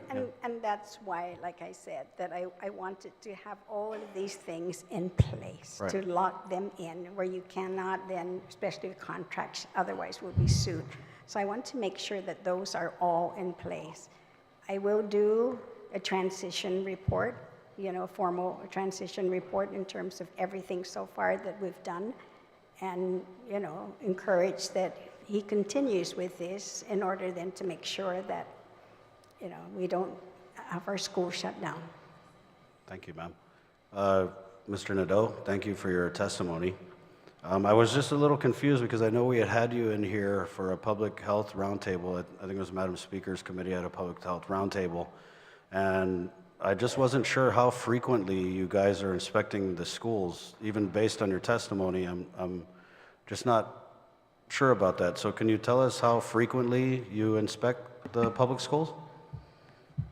So this is not just for schools, but all the health-regulated establishments. We prioritized, and one of the criteria for prioritization is complaints we get from the community. And by policy and by law, we respond to all complaints. Now, we may not be always timely. It may not be always timely, but we do respond. Like we did Simon Sanchez in Ocean View Middle School, as well as JQ San Miguel, Jose Rios Middle School, Southern High. We did that. Granted, it wasn't as quick as people wanted, but we have other obligations as well. So in terms of our inspections, right now, we are barely getting by doing regular inspections. So we've been responding a lot to Regular, sorry, sir, regular inspections of the schools or restaurants? all health regular Everything. establishments. Okay. In fact, a lot of our focus right now has been on pre-operational inspections to ensure they meet compliance, initial compliance to issue a sanitary permit. There's been uptick in number of temporary workforce housing, and I believe that's because of the military buildup. And we cannot delay the inspections. Oh, we could, but then again, then you have a lot of, Senator, it's either we have to balance our resources, right? So obviously, we can focus on the school, and we have done so. We can also focus on other complaints, which we have done so, but we can't do everything. Right. The 2018 data, which you have in front of you, that's probably consistent as we were in that's probably the same as now, except probably worse. Half the establishments has not been inspected in over 5 years, and there's some that probably haven't never been inspected since they've opened. There have been bars that's never been inspected, but because the turnover is such high that a year or two they disappear. But after they got the initial sanitary permit, they were never inspected by public health. Sir, on the 2018 data that you referenced, is 46% institutional facilities? Is that the category that schools go under? Yes, that's 2018. Like, as I mentioned in the testimony also, that number is, I'm just sure, struggling worse. to find the answer to the question I'd asked, which was how frequently do you inspect the schools? So we know recently Schools? Not many. Sanchez Southern, so how many times, let's say in the last 4 years, how many schools has public health inspected? I was anticipating these kind of questions, so I brought my team because they are very familiar with all the data. So is that all right if I can bring one of them up here? Sure. Okay. I'm going to have Remelisa Oriando. She is the Environmental Public Health Supervisor, and she's been leading the effort for a lot of the inspections. But I will say, prior to COVID, prior to the 2019 dengue outbreak, we were averaging around 1,200 compliance inspections of all establishments of the 12,000. So that's around 10% of what we need to do. Of those, how many were schools? Maybe we're naive or overly optimistic. We really believe this pilot project, which came in hand when we adopted the new regulations, that this would help address most of the challenges DDOE have. Obviously, it did not work out that way. Then we had COVID, so there was a large gap in the past several years, 3-4 years, where we were focusing either on this, the pilot project, COVID, or dengue outbreak. Remelisa, maybe you can give us the summary of the inspection we've done doing for GDOE. Yes, could you please state your name for the record? Good evening, Senators. My name is Remelisa Oriando. I'm the Environmental Public Health Officer Supervisor. So the data that I have on hand right now is only for fiscal year 2021 to 2023. We did some inspections of school facilities during COVID-19, where we did assessments. During that time, the schools that we did inspections of were mostly of private schools. Most of them were doing either virtual learning, so of course, the schools were mostly empty. And then, of course, some of them we found were actually operating without a sanitary permit, which now they do have. And of course, the most recent ones were the ones that were mentioned during the testimony, which was Ocean View Middle School, Southern High School, Simon Sanchez, Jose Rios, and JQ San Miguel. But for the past years, we do inspect some private schools quarterly, which is Infant of Prague, Dominican Child Development Center, and Mercy Heights Nursery and Kindergarten School, because they are also operating with child care facilities, which we regularly inspect. Thank you. So, ma'am, you're saying you've inspected 5 schools since regularly, and this is due because we are so short-staffed. So we do try to inspect as much facilities as we can with the limited resources that we have. So you've inspected 5 public schools since what year again, ma'am? I'm sorry. 21? Since Okay. fiscal year 2021. But during COVID, we did assess them for COVID inspections. Right. So, Mr. Nadeau, I guess let's work on assumption here since the inspections aren't getting done. How many GDOE schools, I mean, just offhand, do you have any idea would receive a failing grade if they were to be inspected by DEH? As we commented, we are, if using the recent inspection as a benchmark, where 3 of the 5 schools that we inspected result in D grade, we fear that's a pattern that we're going to see for the other schools. And the only reason, the other 2 schools we believe did not get a D is because we didn't do a thorough inspection of that one because we're focusing on the complaint that we received. But I fear, had we done a thorough inspection, and Ms. Moriando can maybe confirm this or not, because her team was there and observed the situation at JQ San Miguel and Jose Middle School. Had we done a thorough inspection of those schools as well, I suspect it might have been resulting in closure as well if it was enforced. So if you're asking me how many schools, how many of the GDOE 40 schools that might result in closure, as commented in our testimony, except for the newer built schools, probably most, if not all, will fail. So what type of risk are we exposing our students to by allowing them to go to school in facilities that fail to meet the most basic health and safety requirements? So that's a good question, by the way.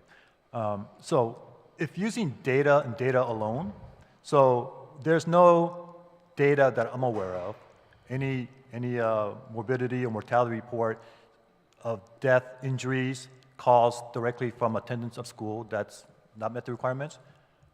So just by that data alone, I couldn't tell you. But I know asthma is a concern on island as well as nation, and children who are asthmatic are challenged with poor ventilation at schools.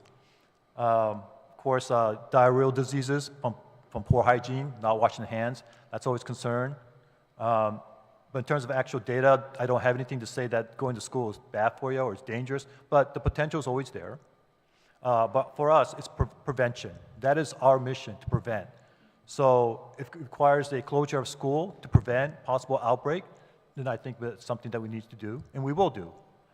But I couldn't tell you, Senator, as to whether keeping the schools open will result in increased number of diarrheal diseases or asthmatic cases. I couldn't tell you, sir. I don't have the data to back that up. I get a lot of complaints from parents and teachers about poor ventilation and mold infestation, right? And has Public Health ever done any research or anything with mold at the schools? Well, if you remember during the last meeting we had together, mold there's no standards for mold, right?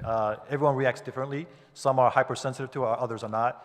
And there's no standards anywhere that I'm aware of where they established a certain level for mold control or mold mitigation or mold prevention, if you will.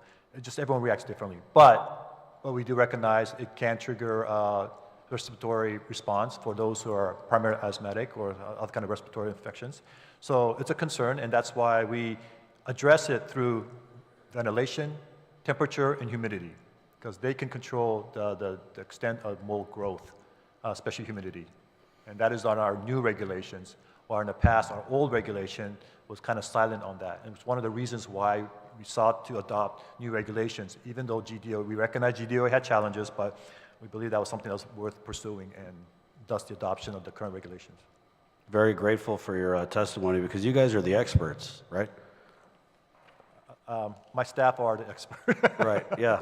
I'm just the lead in that. So I just wanted to ask, because in your testimony, you basically say that if this bill becomes law, the zombie apocalypse is going to come. That no one's going to be able to get a health certificate, that restaurants aren't going to be inspected, and there's just a whole bunch We'll of... be challenged. Everyone's going to get dengue fever. We are there to prevent, and hopefully if we do our job well, Senator, as you know, all of that, Mr. Nadeau? Senator, as you know, the less you hear about us, the better it is, because that means we were doing our job, right? Right. So unfortunately, when you hear about public health or environmental health, that means something has happened, a closure, an outbreak. And so if we do our job, then you don't hear anything from us. And maybe we've been guilty of our own success. I'm not saying we've been doing a great job, but obviously we've been doing something well enough where we haven't had numerous outbreaks of dengue. We haven't had, in fact, we haven't had any reported foodborne illness outbreaks since 2011, and that was the big five public school outbreak.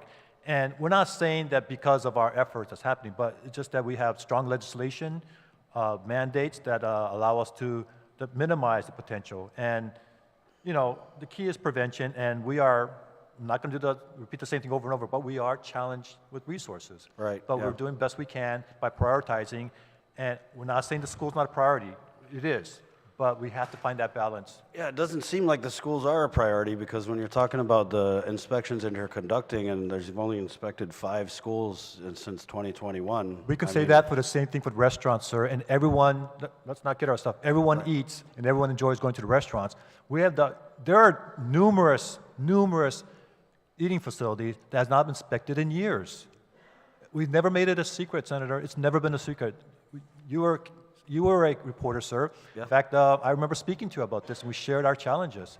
So this should not be a surprise for anybody. It's not. It's not. And I mean, we want to make this workable, because when you're telling us that it's going to take 528 working days, if we're to focus primarily that's on school. 1.36 years. Yes.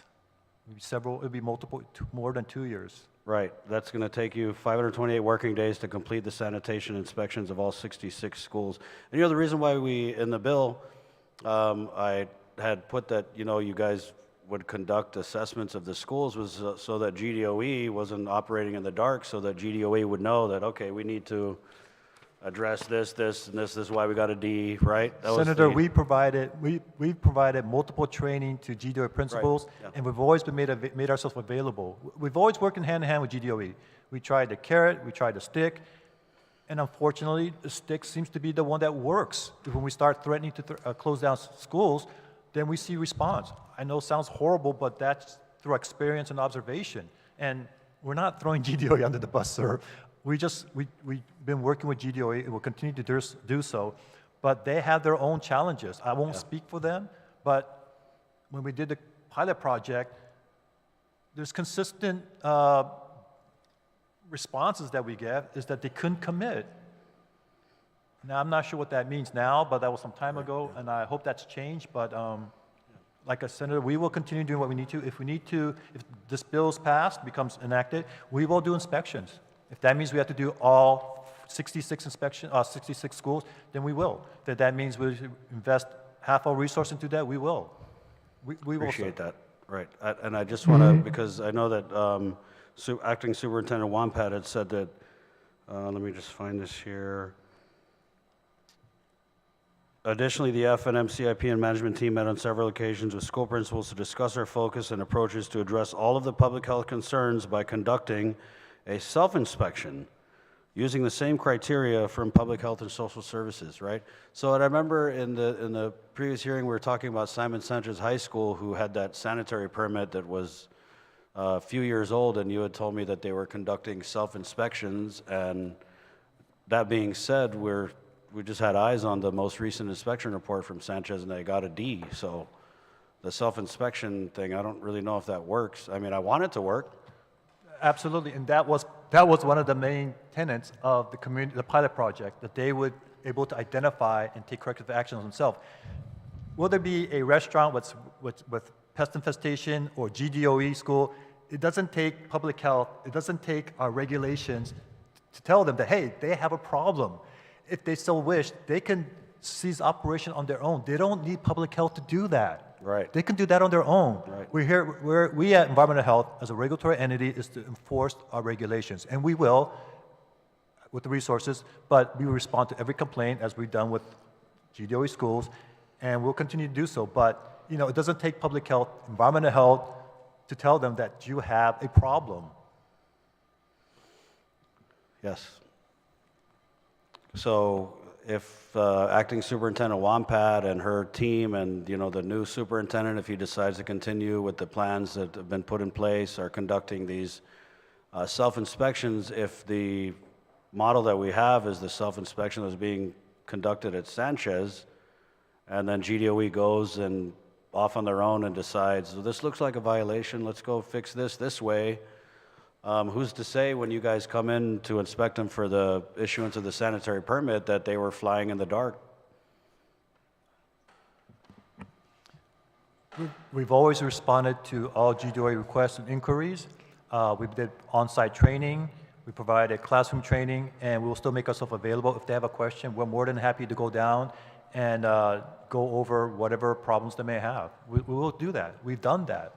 We'll continue to do so, Senator. Okay. I know the other members have questions, sorry, yes. Yeah, sorry. Thank you. Thank you, Senator Barnett. As for my questions, I really don't have any questions. I think your testimonies were very, very complete. And I want to actually commend the Department of Public Health and Social Services.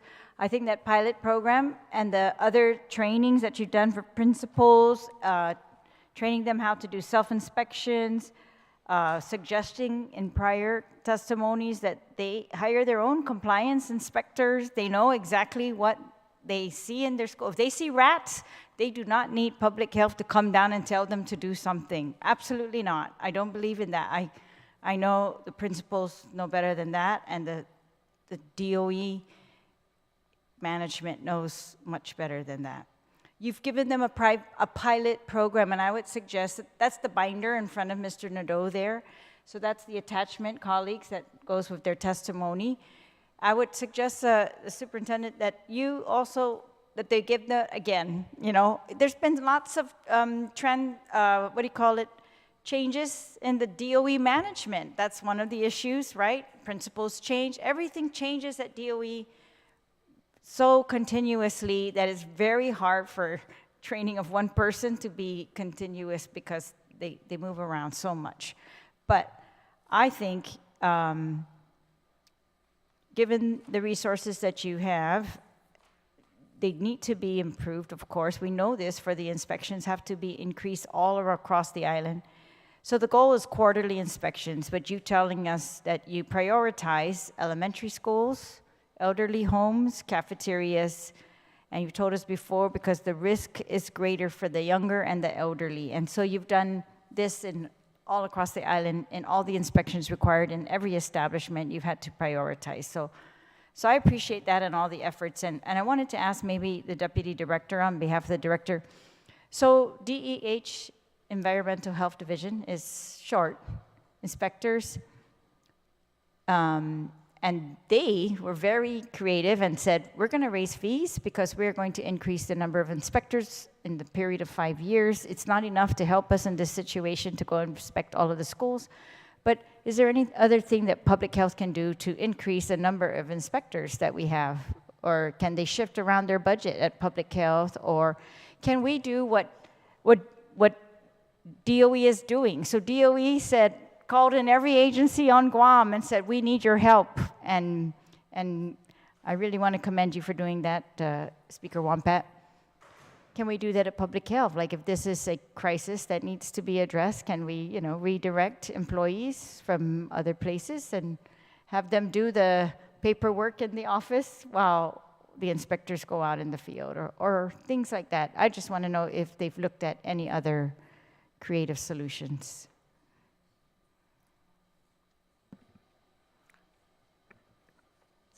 Speaker, one of the things that was mentioned by Tom was that we're trying to get the partnership of the university, the Guam Community College, these areas, because part of the reason why we don't have the individuals, and we've been going out to try and recruit, is there are a lot of individuals that do not qualify. They don't have the training, they don't have the background, and so we're trying to work with our partners to get that to happen. We've done fairs, out in the community, and we still don't have enough that apply for the investigator position. Thank you. And thank you to GCC and UOG and your partners, Department of Labor, for working for increased training for these types of capabilities. So as to, the goal, of course, I think it sounds like everybody has the same goal. We want the schools to be safe. We want the school children to be safe. That's number one goal for everyone. Madam Superintendent, Speaker Wampat, I want to tell you, I very much admire the work that you have done in the short period that you have been there. This is the most I have seen DOE's responsiveness in the 6 years that I have been a senator. And so I want to commend you for that. I want to commend you for using every resource available to you, every person that you know, calling them in and asking them to help. Our schools, I think they deserve that, so thank you. I like your plan. I like the phases of it where you have a, what you call it, the self-help. I love that. It should be that. When Senator Barnett, goes off about the rats in the schools to me, I tell him, principals can take care of rats in the schools, right? Without shutting them down, I hope, right? And that's what I want to see. And we actually want to state for the record, too, that the committee invited principals to be here. And I want to ask you, did any principals ask your permission to attend this hearing, and were they denied? We met with them actually yesterday, and and we told them that we're not going to stop anyone from coming. We're not going to force them at all either, so they are welcome, to attend and testify if they want to. So the invitation was definitely open. All right, thank you, I appreciate that. I don't like gag orders on principals. Oh, no. Get the, I very much appreciate you moving the ARP money. Can you tell us whether that's final now, or how much longer do we have to wait to know for sure? No, we have finalized the number Great. now. So they've approved it? Yes, Okay. I mean, we did. So we moved, like I said. What about the federal government? Didn't you need their approval? Okay, so we've already indicated that to them on a Zoom meeting. So what we're going to do is send a letter for 2 requests. One will be the allowance to pay for utilities, and the other to use for CIP projects. Okay, great. Thank you. I know you sacrificed other things in order to do this, but I agree with your plan to do that. And so you've got the self-help, you've got the items that can be addressed with your team, the maintenance that you do have, you're increasing the maintenance positions as you do this, all of this at the same time, and then your rapid response teams. I hope that these are successful, and I really do hope too, as Senator Barnett said, that yeah, if we can get some continuity in these efforts, this is really on the board, right? I'm looking at the board and saying, we need continuity in these efforts. If we've got something successful, let's continue that. Or at least progress, right? And we're not done, but this is progress, and we've got till 2024 to complete. So it's really very dire. If I may add, though, Yes. I mean, the board realizes too, as well, that we need to hire somebody actually to fill the last deputy position, and that will be for assessment and accountability. So when that person comes on board, then it's exactly that responsibility of that deputy then to make sure that this, maintenance program actually, is being followed and holding everybody, to the All right. task that they're supposed to do. Great. And, Public Health had suggested a GDOE compliance inspector, their own, right? Just to keep going around. I guess with maintenance, they know already what the standards are. All right. And thank you for pointing out that the timeline of the original law, June 2024, is very close to the ARP deadline, December 2024. I like the plan that you are proposing that the CIP projects will be bid out and awarded prior to your departure from DOE, if that happens. And so thank you for all that foresight and work to get that done in this short time. That's a short time, I think, before the new school year, too. I think that's great, so they can plan what they're going to do with the closures of wings or whatever they need to do for the construction. And I very much hope we do not have to go to virtual learning. I'm not sure we can avoid it, but I really hope that we can find another plan. So board members, if you could look for another way, some other way, if we could, you know, rent out other buildings or whatever else we have to do, maybe. All right, and so you're saying 35 schools have construction issues that will take over 5 months. And we are trying to help you with the procurement law. We did introduce a bill to change that for the use of ARP monies only. So hopefully that will also assist. I know lots of things, but I want to thank you for the progress at least. And thank again to the parents who continue to bring the complaints. I mean, we just have to keep doing that, and we have to keep bringing it to the attention of the principals. Principals have to keep bringing it. Principals, if you're listening and you're not here, but I want to tell you, do not be shy. You have to hold your administration, your central team accountable. You've got to demand. You've got, and I know they said they put in their letters, but please, I think they need to be heard, and they need to be responded to as soon as possible. I just also want to make sure that no one actually is thinking that I'm throwing the AG under the bus as well because of the procurement. But just to let you know, is I've reached out to Doug, and so we're going to be meeting tomorrow morning because I want to be able to work with them to specifically then just maybe assign one attorney who has that.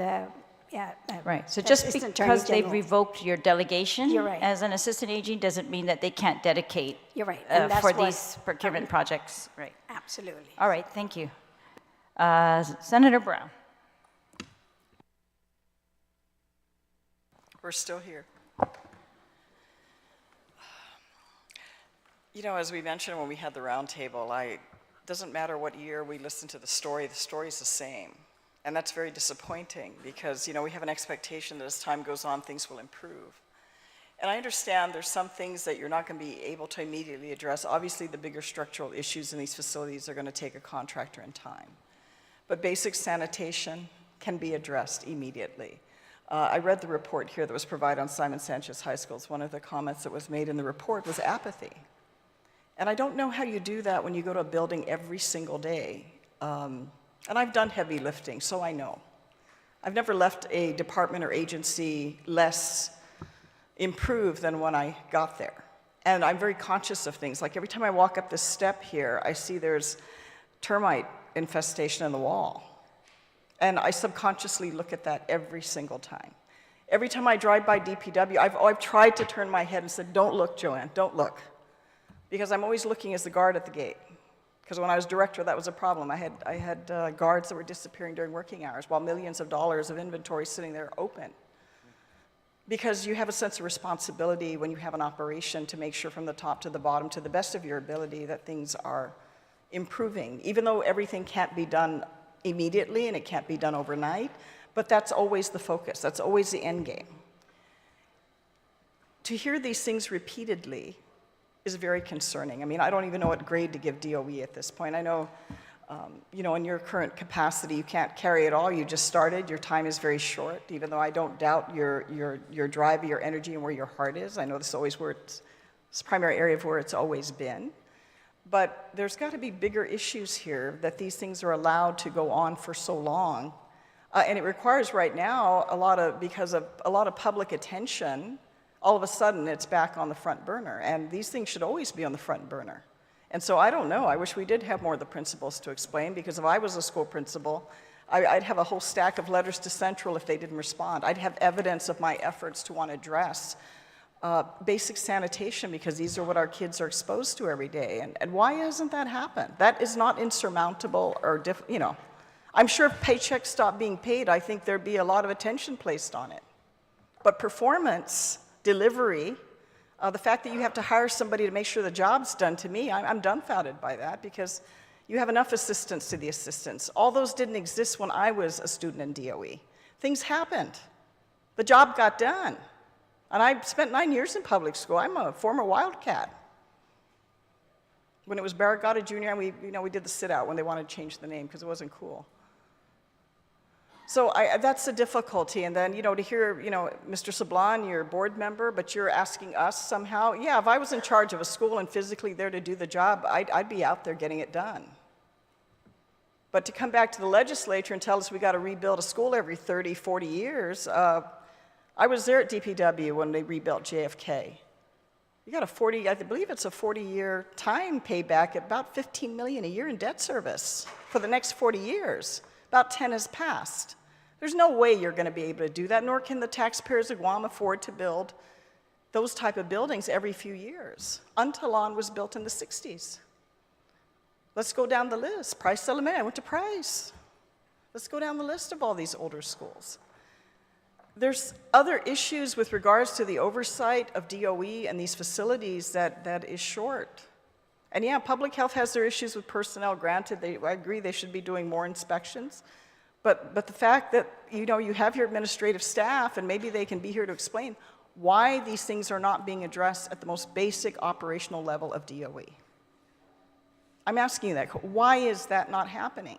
If there's no toilet paper in the restroom, basic cleaning and sanitation's not being done. Some of those things are within the realm of those that are in charge of operating to make sure things are properly stored or properly disposed of. Why isn't that being done? I mean, is that something you're expecting senators to go do? I mean, we make laws. That's all we do. That's our part. We do the budget and we set policy. That's the only two things ultimately in our job description. So, you're a new board member, Angel. We've known each other a long time, but I'm expecting the policy board that we created, that you ran to serve in, to start demanding performance. Because we can't do that. We can't go in the school and do that. That's not within our line of authority. But to come back and dump it on us and then say, oh, you have to pay, and then fund it, we need more money. You have told us already you have 10,000 less students in the school system than you had previously, and yet the cost continues to go up, the delivery is less. And we're not even talking about, performance on the performance of the students and how well they're doing, because we're hearing from other law enforcement and individual departments in the government of Guam that cannot even have applicants that meet basic requirements of performing on these tests to even be hired. And I don't know if they were all DOE students, but the percentage-wise, the odds are probably fairly good. They're products of the public school system. So it's very hard to sit and hear this over this long period of time, this lack of performance. And I need to ask you, what can be done to it? Because, I know the bigger issues, the things you have to go out and contract, you're going to need a contractor to come in and I don't expect, your school administration to perform those duties. But the day-to-day routine sanitation maintenance, if it is the rat running across the hallway, I mean, those things can be addressed. And why are they not being addressed? Why are we having to hear about mold and fleas and things like that in the schools? Why is that? I'm sure many parents are asking themselves those questions. And, well, prior to receiving ARP, the department didn't have the money for some of those supplies and materials. What you're hearing now, when schools report that there are no toilet tissues, that's the responsibility of the contractor that we have, goes out to the school to clean. So what we've done when we were here getting those reports from the school principals is we went ahead and purchased some of those to give them to the schools, and then the contractor then will replace what we've provided. Why do you tolerate that on a contract? They should have I assume you contract so they don't have to go to GovGuam procurement and they can facilitate getting these supplies sooner than you can. Why aren't you demanding performance on that? We were told that they were not available in the stores that they were procuring them from. That's what they gave us.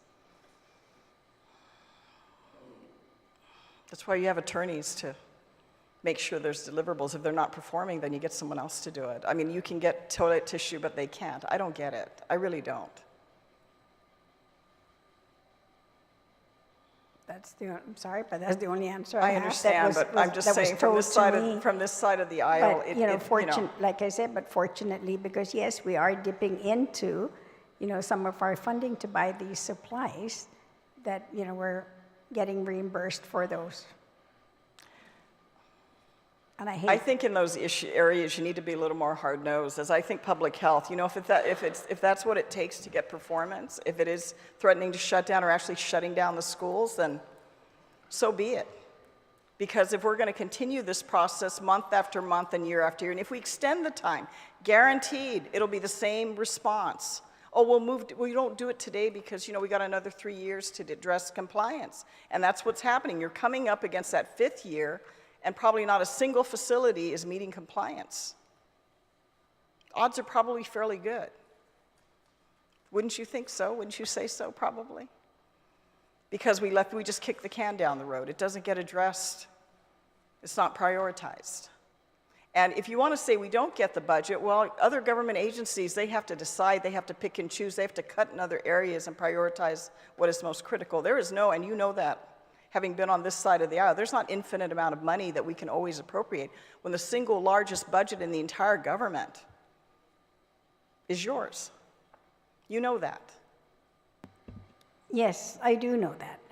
And the principals also know in my meetings with them is that we're going to be doing cross-leveling to make sure then that whatever excess positions that we have, that's where the savings then will be to address other operational issues. I hope so, because I have to tell you, the one thing that has grown over the years is DOE Central, the positions, the assistant to the assistant to the assistant. I didn't have that back in my time. We were down to the basics. And I went to school in Guam when we had louvered windows and fans, and we were lucky if the only air-conditioned facility on campus was the library. I'm a product of, 9 years of the public school system on Guam. And as many others are, and, I don't know if we turned out okay. That could be debatable. But many of those positions as well are actually funded by federal dollars. Yes, but I'm not seeing the benefits of it, to be quite frank with you, because we can't address the most basic facility needs to ensure that we have a safe environment, to ensure that children can go into a restroom facility or a gym facility and a locker room and a shower and have basic, clean, sanitary environment, or ensure that the food that they're being provided and the environment that they're being provided in is safe and clean, then what have we accomplished?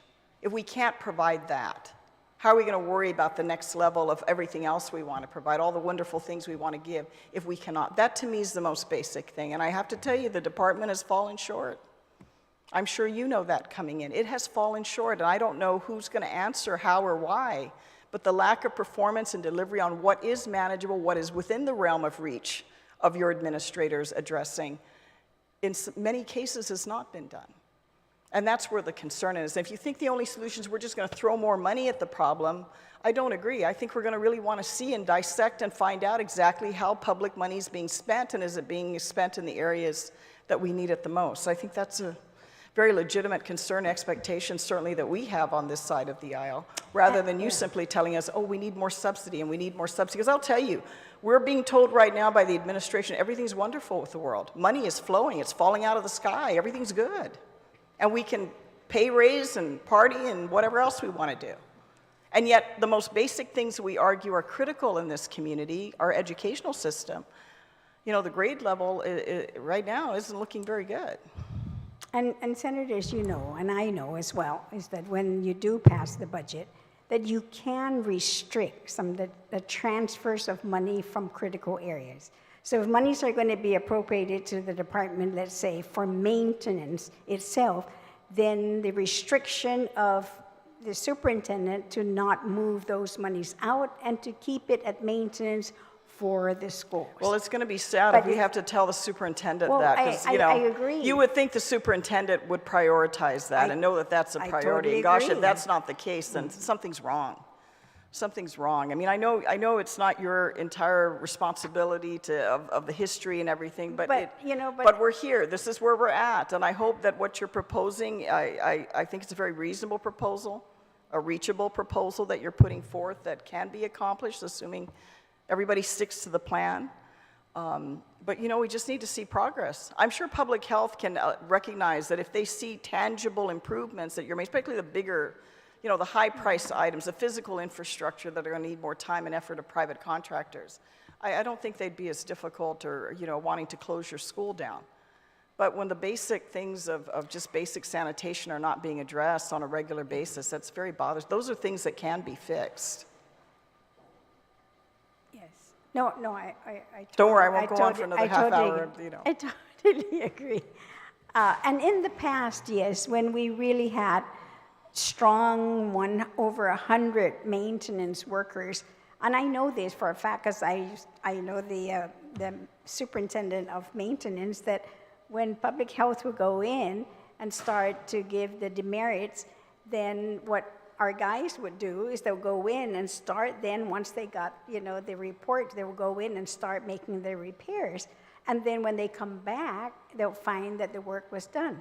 But we had over 100 employees compared to what we have today, which is 35. And honestly, yes, I am trying to recruit. But I've signed some papers today where the first choice declined, the second choice declined. So I had to sign off on the third choice, and I don't even know if the third choice is going to accept the job at all either. So that's what we're faced with in the department. No one's applying. I want an engineer, the largest department, I need an engineer, but I can't hire an engineer at the price that I'm offering. Oh, then do above step. Some of your other agencies like GMH can educate you on how to do that. Well, yes, yeah, that is true. And for hard to recruit positions, we do that. But Anyway, rare. I'm not going to belabor it, but I think I've hit my main points of concern that I think is very reflective of what a lot of people out there are concerned with. And I'm sure you will do well in the time that you have, but understand, it's after a while, you just, get tired of hearing the same old thing. You keep getting, the budget of the Department of Education has almost tripled since we were last year serving together. You know that. And yet the delivery is less, you have 10,000 less children to take care of, and the performance grade has not improved. So that doesn't give me a lot of comfort. I don't think it gives a lot of people a lot of comfort. But thank you. I appreciate both all of you, including Public Health, taking the time, and certainly to our head of our parent-teachers organization for coming here and testifying on this bill. Thank you. Thank you, Senator Brown. Senator Fisher.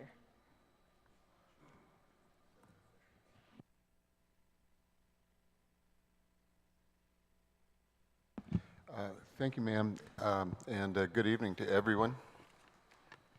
Let me speak up a little bit there. My first question is to you, Mr. Cruz. You are the president of the PTO of which school? Antolon Middle School. Okay. First of all, thank you. I really respect the fact that you've come to the legislature to testify on that. I mean, it's so disheartening to hear from so many people that parents are not participating. They don't go to parent-teacher conferences, et cetera, and so forth. And you, evidently, I'm sure, are very active in the school, and you've come forward to advocate for the children there as well as the school. And you've been listening to this discussion. What do you think? Tell us about your school. Well, I guess we're fortunate because in our school we don't have a lot of what they would call high priority problems. We do have some facility issues, and I think the biggest problem that we have is some cracks in the ceiling that we can't use those rooms. And then air conditioning, of course, in some of the newer concrete buildings with no windows that we can't also use. But for the most part,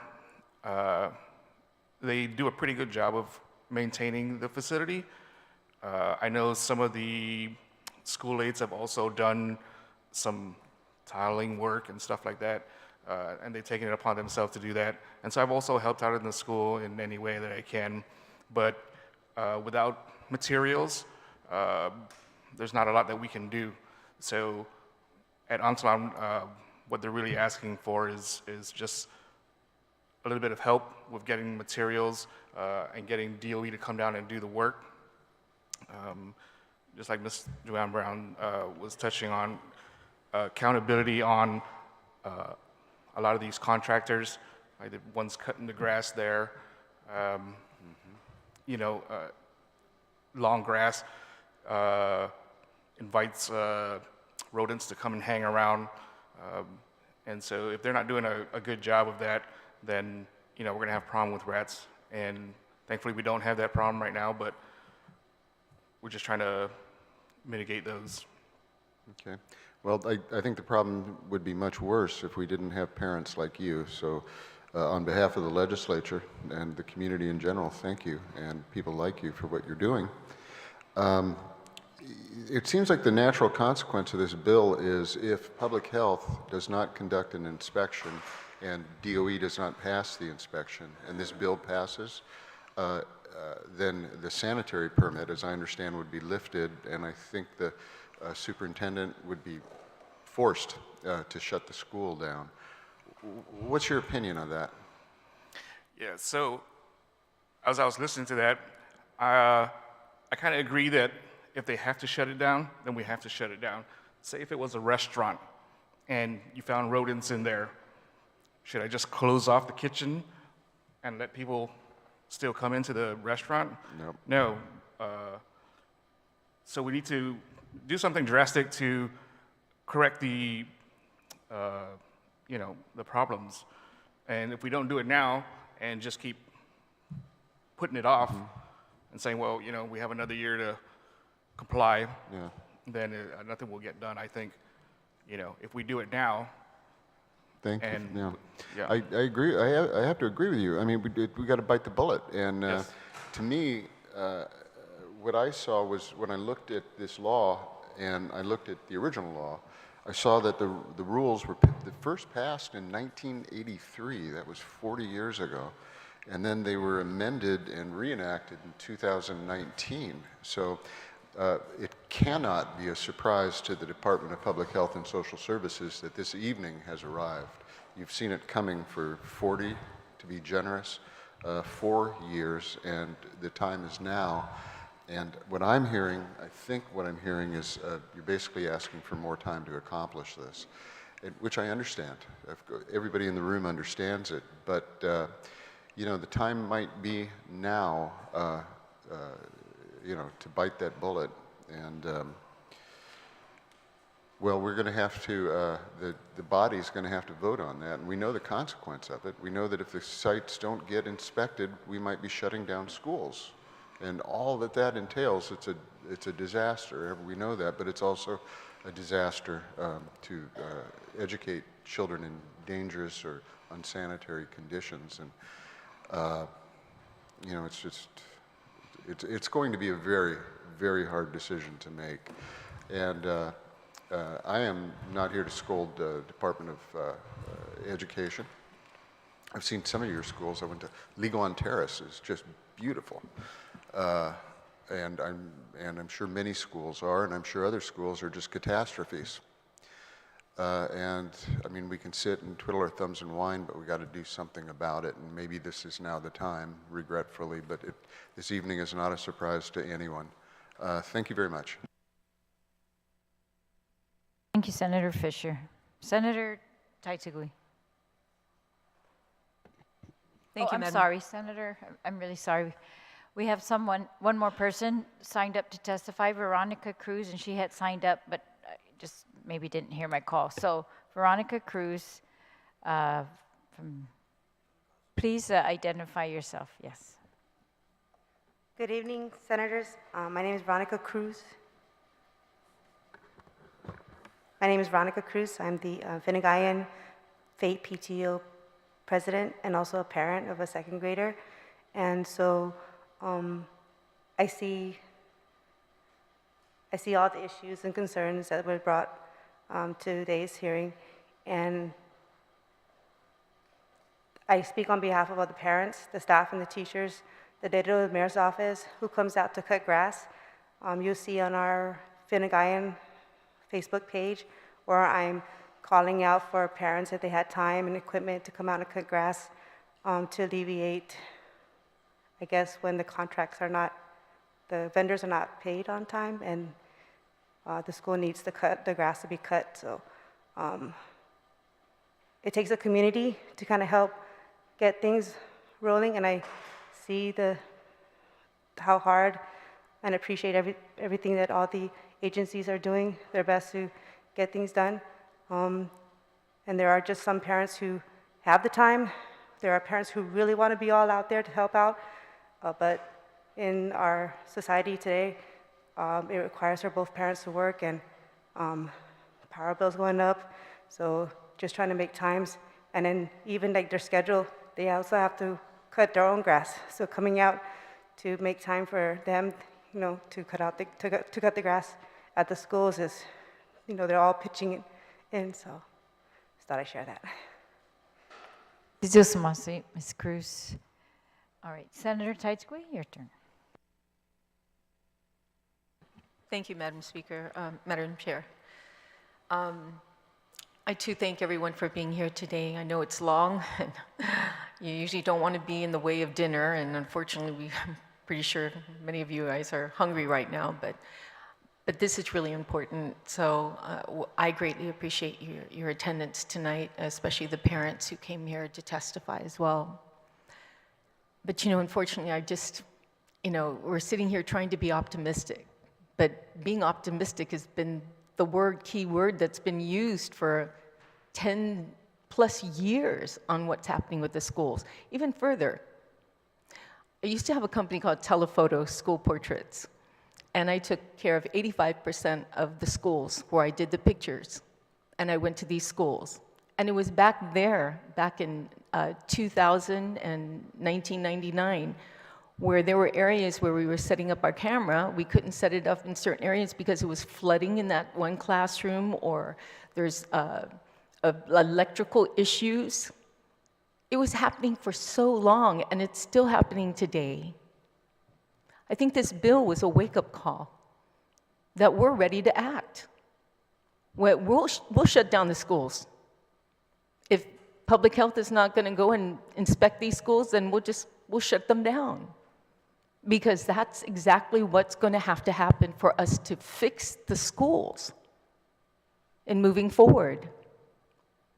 So, you know, Dr. Wampat, I greatly appreciate you stepping to the plate on something like this when I'm sure you heard the rumors of how in disrepair DOE was when you took on this task. So I commend you for doing that, and of course all the hard work you're putting into it is greatly appreciated.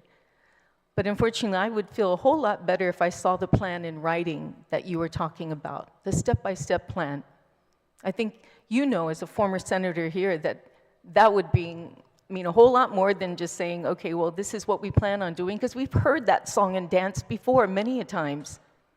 I know you've heard the same song and dance, and nothing has happened. So I would really like to see that plan, like, tomorrow, if you can, or over the weekend, if you can type that up, you know, because I know you're a workaholic, and show us what that plan looks like. I appreciate it, because I'm pretty sure we're going to dissect it as well.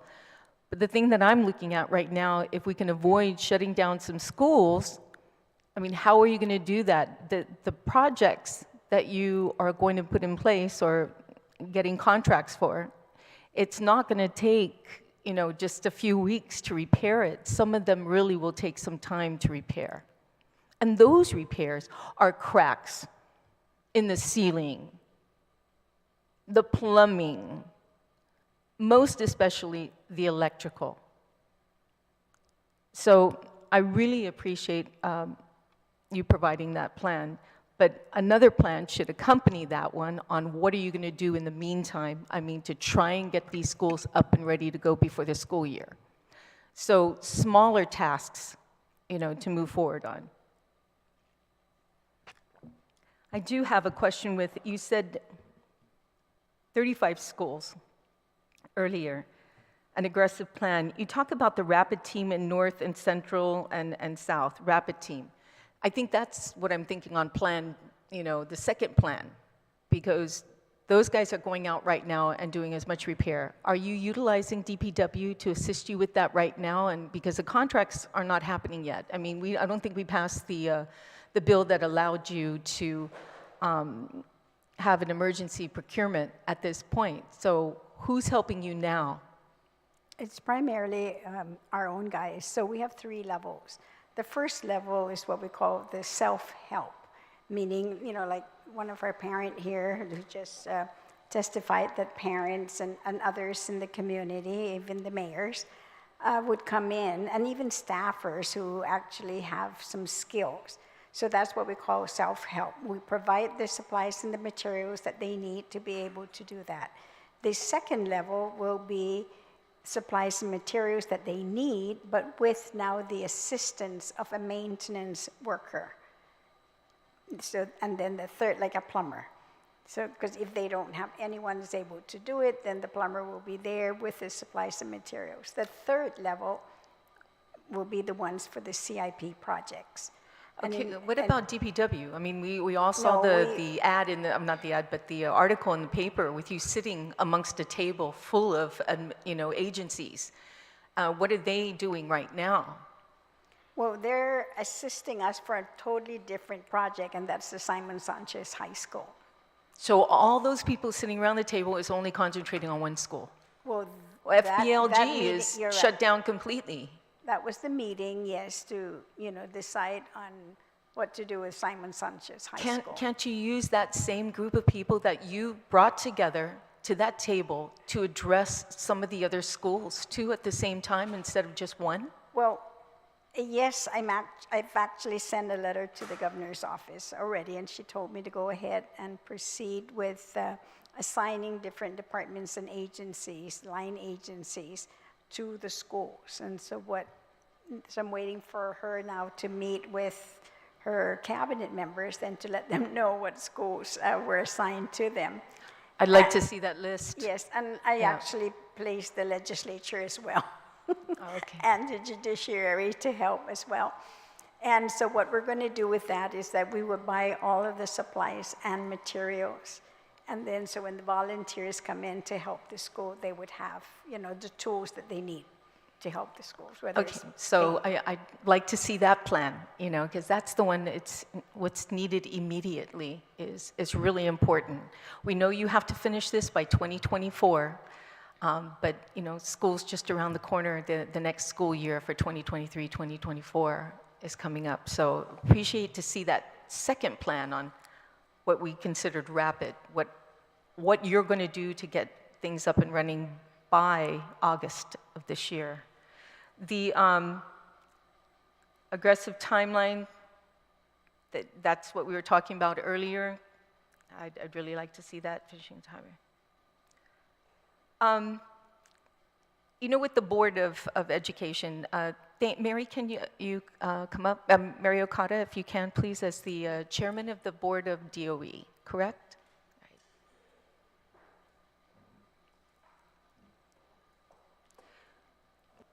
Hi, Mary. Thank you so much for coming up. And it was mentioned earlier about what, the comments that were made by Angel Sablan, heard him talking, your comments that you were made earlier. Now, I know Angel just got elected, and yourself, have you been sitting there for about 2 years or 3 years now? How long have you been sitting there in this capacity as a board member? 2 years prior, so this is my third. 2 years, so going on 3 years. Has the board ever put a task force together to discuss these repairs that are desperately needed, or gone out to the schools, like an infrastructure task force within the board? Was anything ever put together? Ma'am, there is a health and safety committee of the board, and last year was led by the vice chair, Maria Gutierrez, and they made periodic stops at all of the schools, and all of the reports were given to the previous superintendent. And what was done with those reports? So so most of them were verbal reports made at the board meetings from the Health and Safety Committee. And at that time, there was discussion with the superintendent as to the allocation of funds to support, allocation of the ARP funds to support the repairs for the schools. And so that was the time when the board kind of left it to the superintendent to execute all of those repairs. There were several discussions that we had about low-hanging fruit that was given so that school principals can provide a list. They were supposed to give an allocation out to each of the schools so that they can procure what they needed to address the low-hanging fruit. And that was discussed at the beginning of the academic year so that that can come through. And the superintendent at the time assured us that all of that was going out and was going to be made available, but it was a very slow process because of the procurement requirements. What about the, so you guys knew about this like a couple years ago when you put this infrastructure or this task group together to go out and then provide a report to the superintendent. And this report was given to him when? About a year and a half ago? It's a standing committee report that is given at the board meetings. And so they've had this in their hand. And when you said verbal report, was there any way to maintain the documentation of your report so that when it comes to his hands, it's in black and white? It's included in the board meeting minutes. But if you take a, I mean, and I'll tell you, and Mrs. Gutierrez can come up, but she at some point was very adamant about a lot of the school canopies, and because there was money provided to that. And she went out and she took a look at it, and I will tell you that many of those school canopies, because of her consistent comments to the superintendent at the time, were actually done. And she went out and checked it and made sure that the canopies were put up so that students wouldn't have to walk in the rain.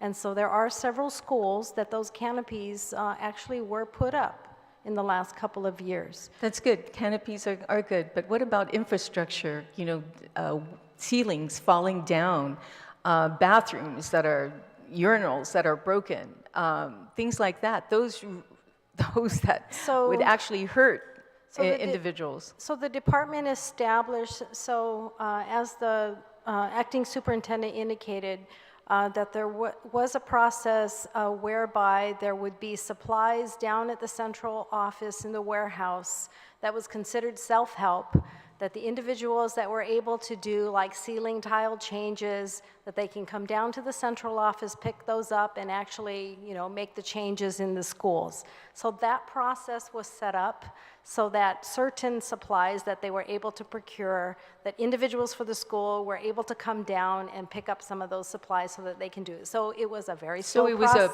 So it was principals were coming down to pick up these things to fix their schools, or who was actually coming down to pick up these supplies and take them to the schools? It were individuals, employees of the school that would come down and pick those up.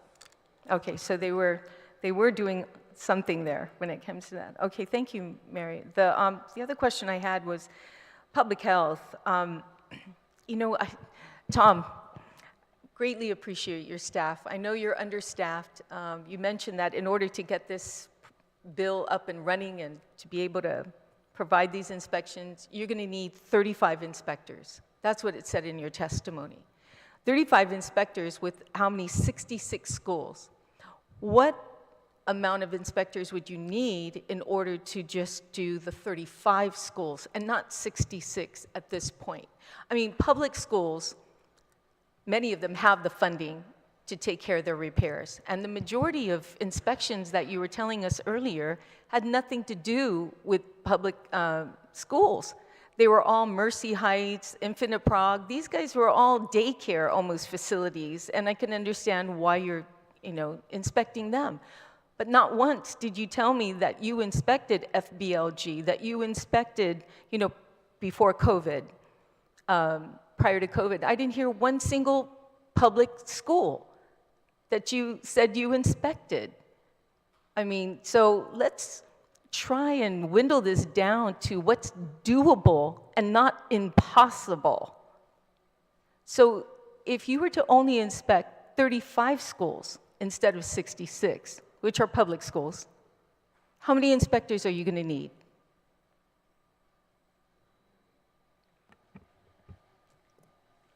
So, as commented, each school will vary depending on the size and the number of violations. Reason why, if you look at our testimony, we gave a calculation on how many days it will take, 5 inspectors, is because there are so many violations. I mean, and Melissa will attest to this, we spend days at a school, we go room by room, cite So all the violations. 30, just give me an answer. I know it's a long evening, Tom, so just tell me, how many? Okay, so let me put it this another way. We can do all those school inspections. We can. But what we're trying to get at is there are consequences of that.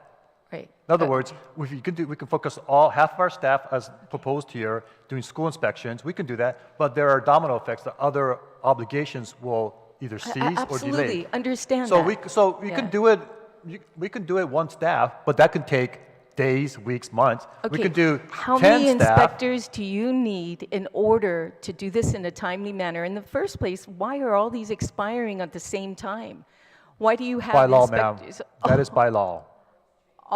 That is needs by to be law. changed. Well, I mean, that is a good not example of everybody's why we are seeking car another session. registration expires on the same day, so We don't disagree, it Senator. doesn't make sense to do that. So we if do we not have to disagree. change the law to have them expire at different times to allow that time frame, then that's something that we're going to need to do. And this is one doable, not like impossible. It's doable. So Tom, again, right now, how many inspectors do you have? I have current 11 field personnel. Okay. They don't just do inspection, ma'am, though. Just want to make it clear, they don't just do inspection. They have other programs to run as well. What is public health doing to get more people to, because I know someone who actually texted me this evening telling me their son wanted to go, and apply to be an inspector at public health, but the person needed the environmental education in order to qualify.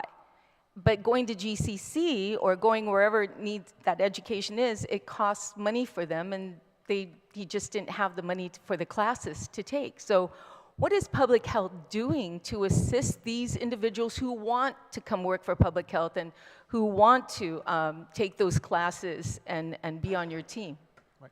So I'll use currently it's a draft, our recruitment retention plan. We've been working with stakeholders, including GCC, UOG. We recognize that the applicant pools are limited, so we've been working with them. In fact, we just met with GCC and how we could possibly raise their students toward environmental health and even pursue beyond a AA or a certification degree to get an undergraduate degree to qualify for a position as EPHO, Environmental Public Health Officer. However, we do have other lower tier positions like environmental technician. Challenging we're having with that is there are even requirements that someone without a college degree have challenges because they need experience. And that's why we're working with DOA HR to address that situation. In terms of the funding, we increased the fee for sanitary permit, something we had no choice but to do since we're relying on local funds from Environmental Health Fund. Is any of those monies being used to assist students who want to go into this field at Yes. all to cover their classes? And Yes. Well, no, let me phrase that. There's a plan. In fact, we are trying to establish the internship program. We're trying to have a paid apprenticeship program, and we're communicating with UOG. In fact, that's part of our plan, and if I may, I would like to see the certain legislation in place to help push that effort as well. Yep, that's good. That's good to know as well. So we covered that one. I just have a couple more questions. Your inspections, are there ones where you can do like a short list based on, I saw some of the inspection forms here, and it's quite extensive, but, and it talks about doing inspection 4 times a year for these schools, right? If you could do one main inspection and then go back to the school later on the year with just like a mini inspection list, do you have 2 types of lists that you follow when you're going to inspect? Or can that be done so that, you have more time to hit the other schools? So we address, so we do regular inspections. We also do follow-up inspections. We also do assessments and also the complaint investigation. So depending on the purpose for the visit, it may just be a thorough inspection, which spend days or weeks, or it can be a investigation for a particular complaint, which can just take a matter of hours to address. But when we walked in these schools, we cannot ignore all the violations. So we're forced to many times just inspect the entire campus. Okay, Thank you, Tom. Thank you for answering my question. I think we need some, more legislation to try and assist public health, because what we can't do is not afford to inspect these schools. They need to be inspected. So thank you for that. Of course, Dr. Wampat, greatly appreciate all the hard work you're doing, and I'll probably call you this weekend to remind you about that list, about the plan that I'd like to see in writing. But I think, have you seen the Board of Education's, comments when they had that task group that was looking into the issues of the schools? Have you ever seen their reports? No, I have not. And like Dr. Akata stated, is that when they have their board meetings, it is recorded and is part of the minutes, and that's true. I have not gone back, that far. I'm only moving forward, but... Well, I know you're a kind of person that crosses your T's and dots your I's. Maybe you might want to listen to some of those recordings on the board, and the work that the board did going out to inspect the schools themselves personally, because they've been doing that for 2 years now. And it sounds like what they've done has been on deaf ears. So greatly appreciate if you can listen to those things, okay? And again, to the parents that are here tonight, and thank you for your courage and tenacity. Thank you. Thank you, Madam Chair. Thank you, Senator Taitague. Senator Lujan. Thank you very much, Madam Chair. Thank you very much, panel, for again justifying the need for a state of emergency. You guys have all said that. All hands on deck. Senator Speaker Wampat saying you're wanting to solicit even the legislature and the judicial branch for the help. And it sounds like a really urgent need that DOA desires at this point, which yields to again a need for a state of emergency. It was just made by the comment made by their spokesperson, ad-lib, saying they don't know what a state of emergency would do. I'll be glad to go down and reboot their memory bank. That just not too long ago, a state of emergency for a pandemic, something the world has never seen, not in our lifetime anyway. But they mobilized everything and all the needs and all the experts to be able to get things done and take care of the people of Guam. You're right. I don't know what this bill is going to accomplish tonight in the sense of getting the schools fixed tonight. But I can guarantee you that if the state of emergency was declared tonight or today, your schools, at least the schools of high priority, will have workers there right now. We'll have workers there right now to ensure that the schools tomorrow are a lot better tomorrow than they were today. To deny that is lying to yourselves. I've sat here, I don't sit in this committee, but I've sat here in numerous times in bills and round tables, and we're saying the same thing. The only thing that hot air gets off the ground is a hot air balloon. It's not going to fix any schools. It's time to get the action. It's time to get boots on the ground. It's time to declare an emergency. Everything everybody is saying here yields a state of emergency. You're right, Mr. Nadeau. In regards to trying to get all these things in place, all these inspectors in place, and the days that are required to be able to do that.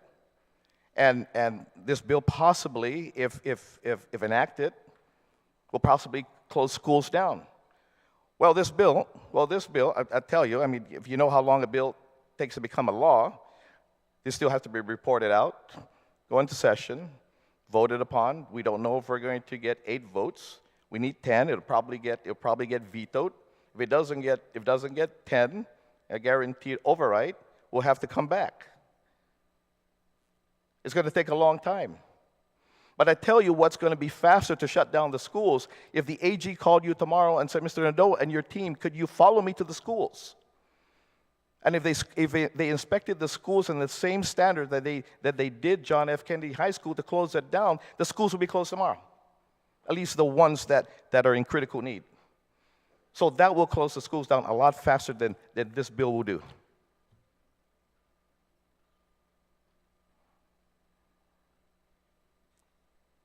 We are bureaucrats. We find ways not to get things done.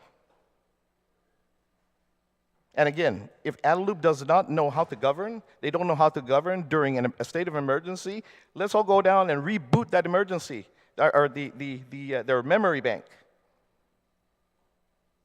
Because they know what to do, they know what to mobilize, who to mobilize, and what to do.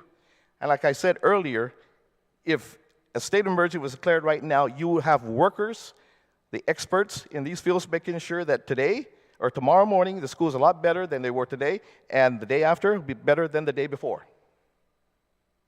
Absolutely, that would happen. They did an excellent job during the pandemic. Do the same thing, do the same love and attention that you give to the island, to the schools.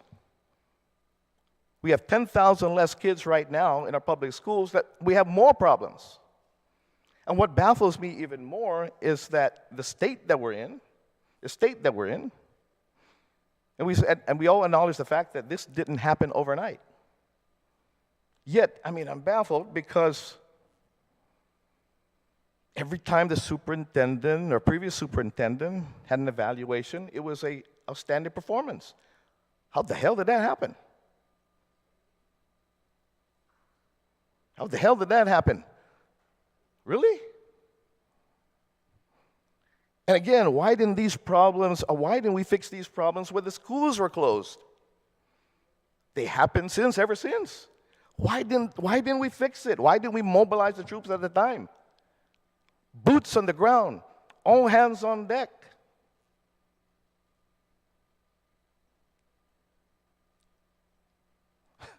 I'm just baffled with that. And then, Dr. Wampat, you're going to be leaving when, or your tenure is when, or until? June 30th? June 30th. Can we at least keep her for a year to finish this? The new superintendent, has the contract been signed? The contract has been signed? Has it been reviewed by all board members? It has been? No? I'm sorry?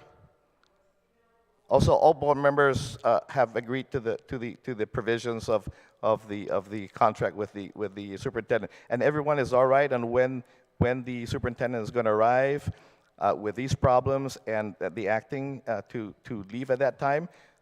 What baffles me is because you have a team, Dr. Wampat, you have a team in place, or you have a team in place to take care of these problems. Well, this new superintendent comes in and says, "Hey, man, that boy atan bothering me. I don't want him in my team." He can change the team again. And so we're back again to square one. We're back to that square one. I don't like these team members. Let me redo my team. And then we'll be back again in another few months to talking about the same things. And I'm just baffled that we are in this situation. At least keep you there for at least a year or so. Because is the new superintendent going to be able to transition in opening to the new school, and likewise these situations that are going on here? I can't believe that the governor doesn't think this is an emergency.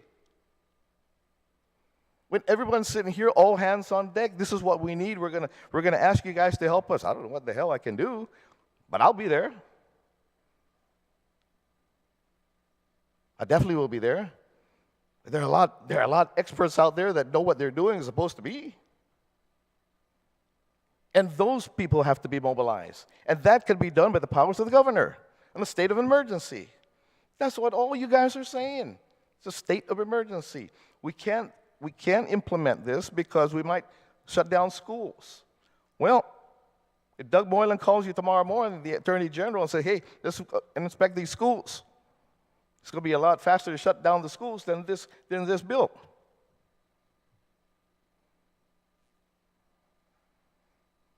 You guys are doing a fantastic job. It's not you. I'm yelling at the bureaucratic system that we have.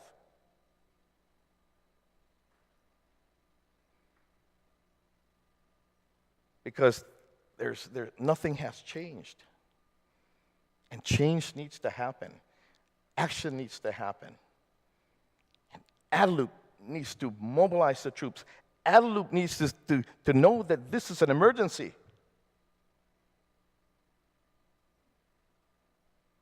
To do otherwise is derelict of duty, neglect, and they don't know their jobs. The spokesman says, oh, I don't know what a state of emergency is going to do. We're in constant communication. Well, like I said, the only thing that constant communication does, the only thing hot air does is fly a hot air balloon. It's not going to fix the schools. Anyway, thank you for all that you do. You guys are doing a great job. I'm just tired of the bureaucratic situation that we're in, because bureaucratic red tape is not going to get things fixed. This is an emergency. A proclamation needs to be had, and then we move on to the next emergency, because we are in a state of not only school emergency but a meth emergency as well.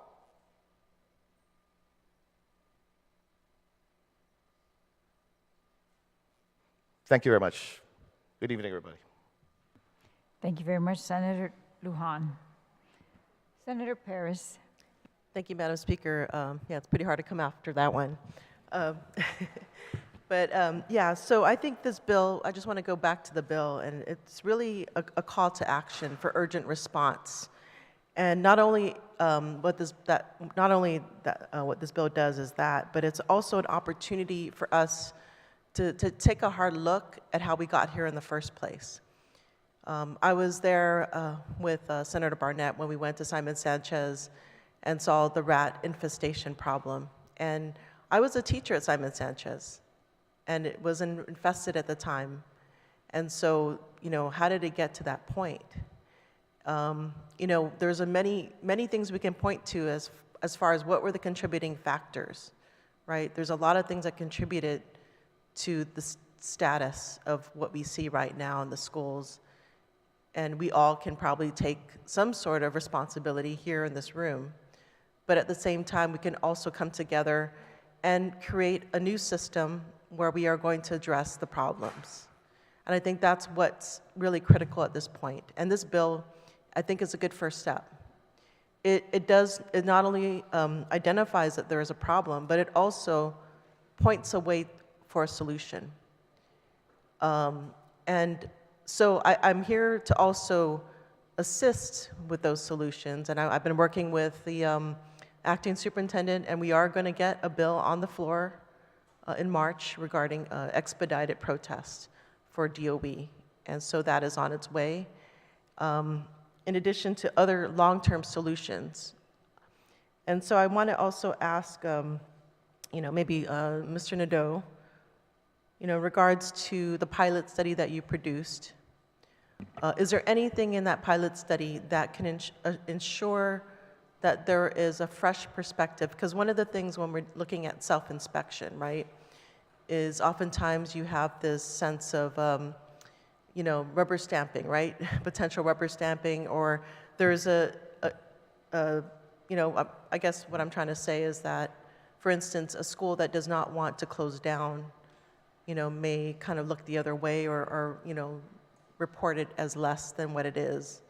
It's that same analogy where, you have a frog in a warm water bath and you turn up the temperature. The frog doesn't know it's burning, it's boiling to death, but it's able, to adjust and stay in that situation. So I guess what I'm asking, does your pilot project allow for that fresh perspective to come in and look at a school and have that more objective look at what's the problems with the school?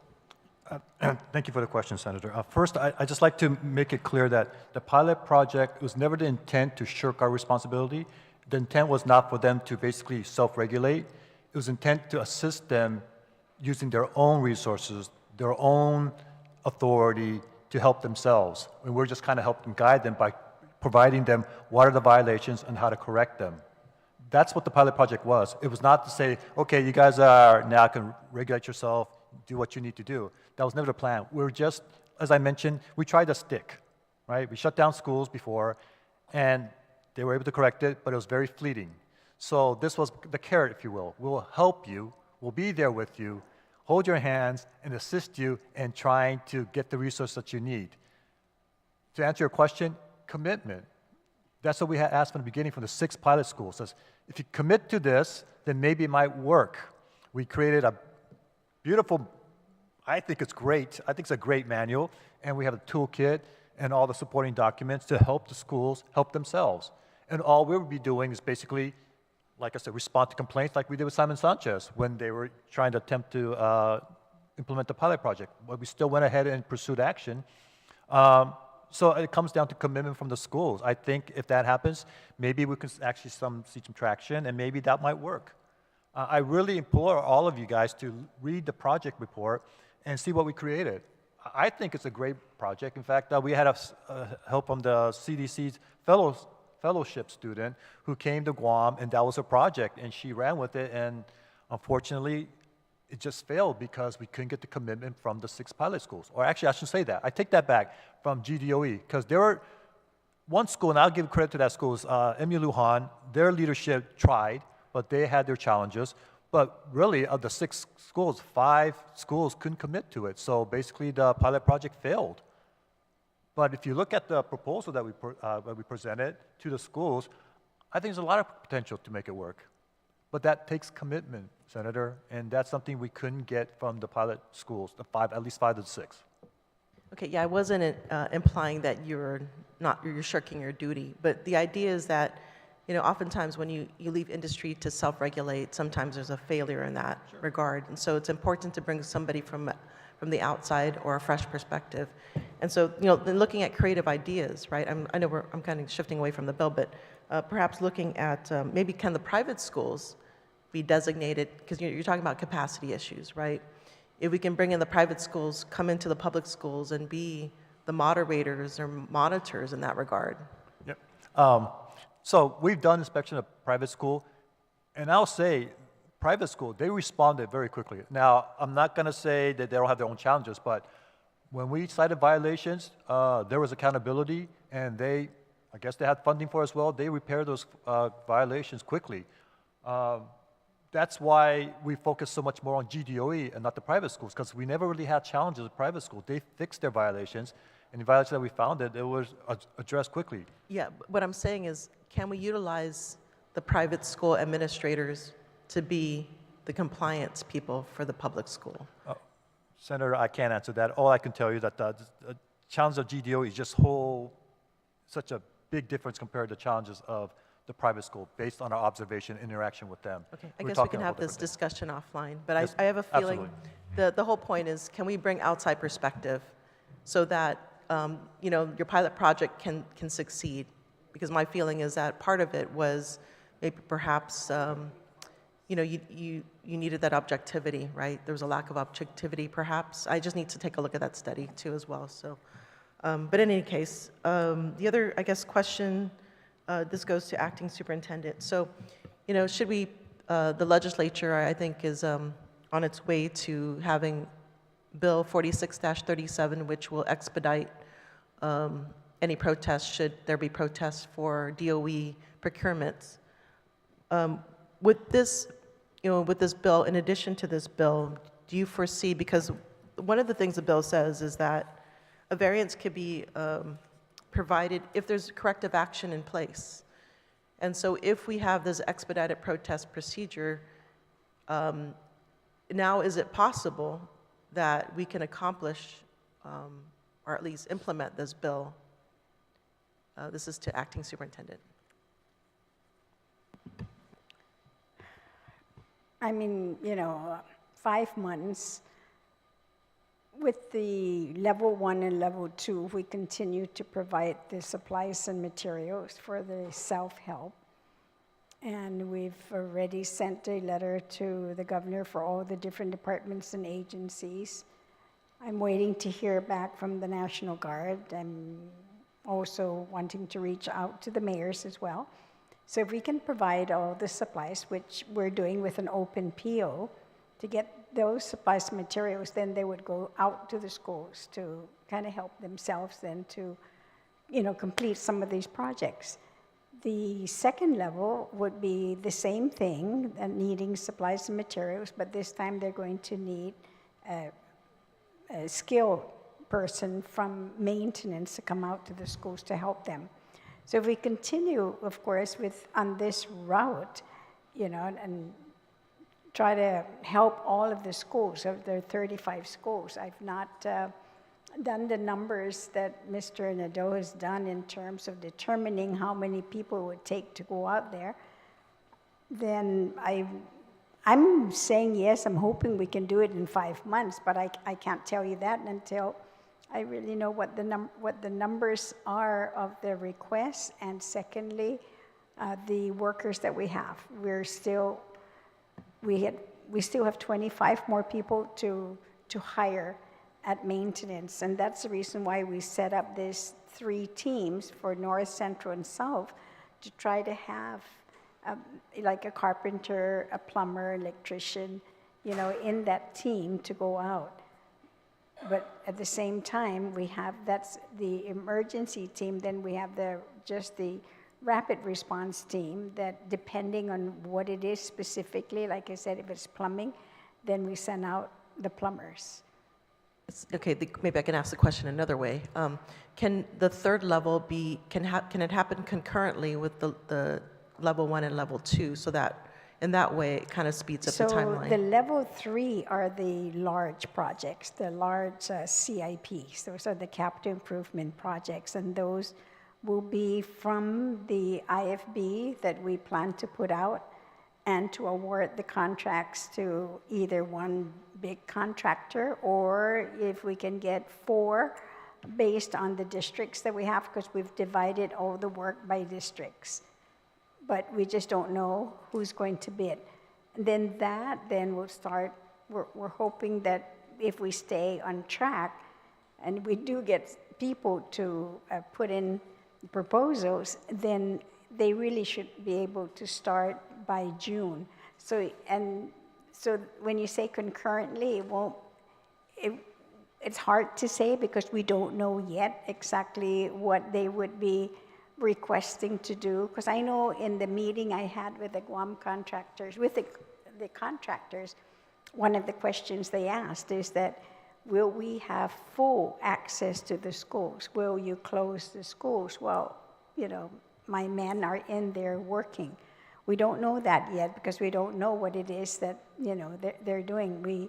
We prefer, yes, if we can, have them work either at different hours when the kids are there. Then I'm telling you, we were looking at different options, whether we should move students to a different wing while they're working on another wing. And do we keep them on while they're still there? Or do we not have the students there while they're doing the work? And maybe 1 to 2 months might be sufficient, adequate in terms of going virtual.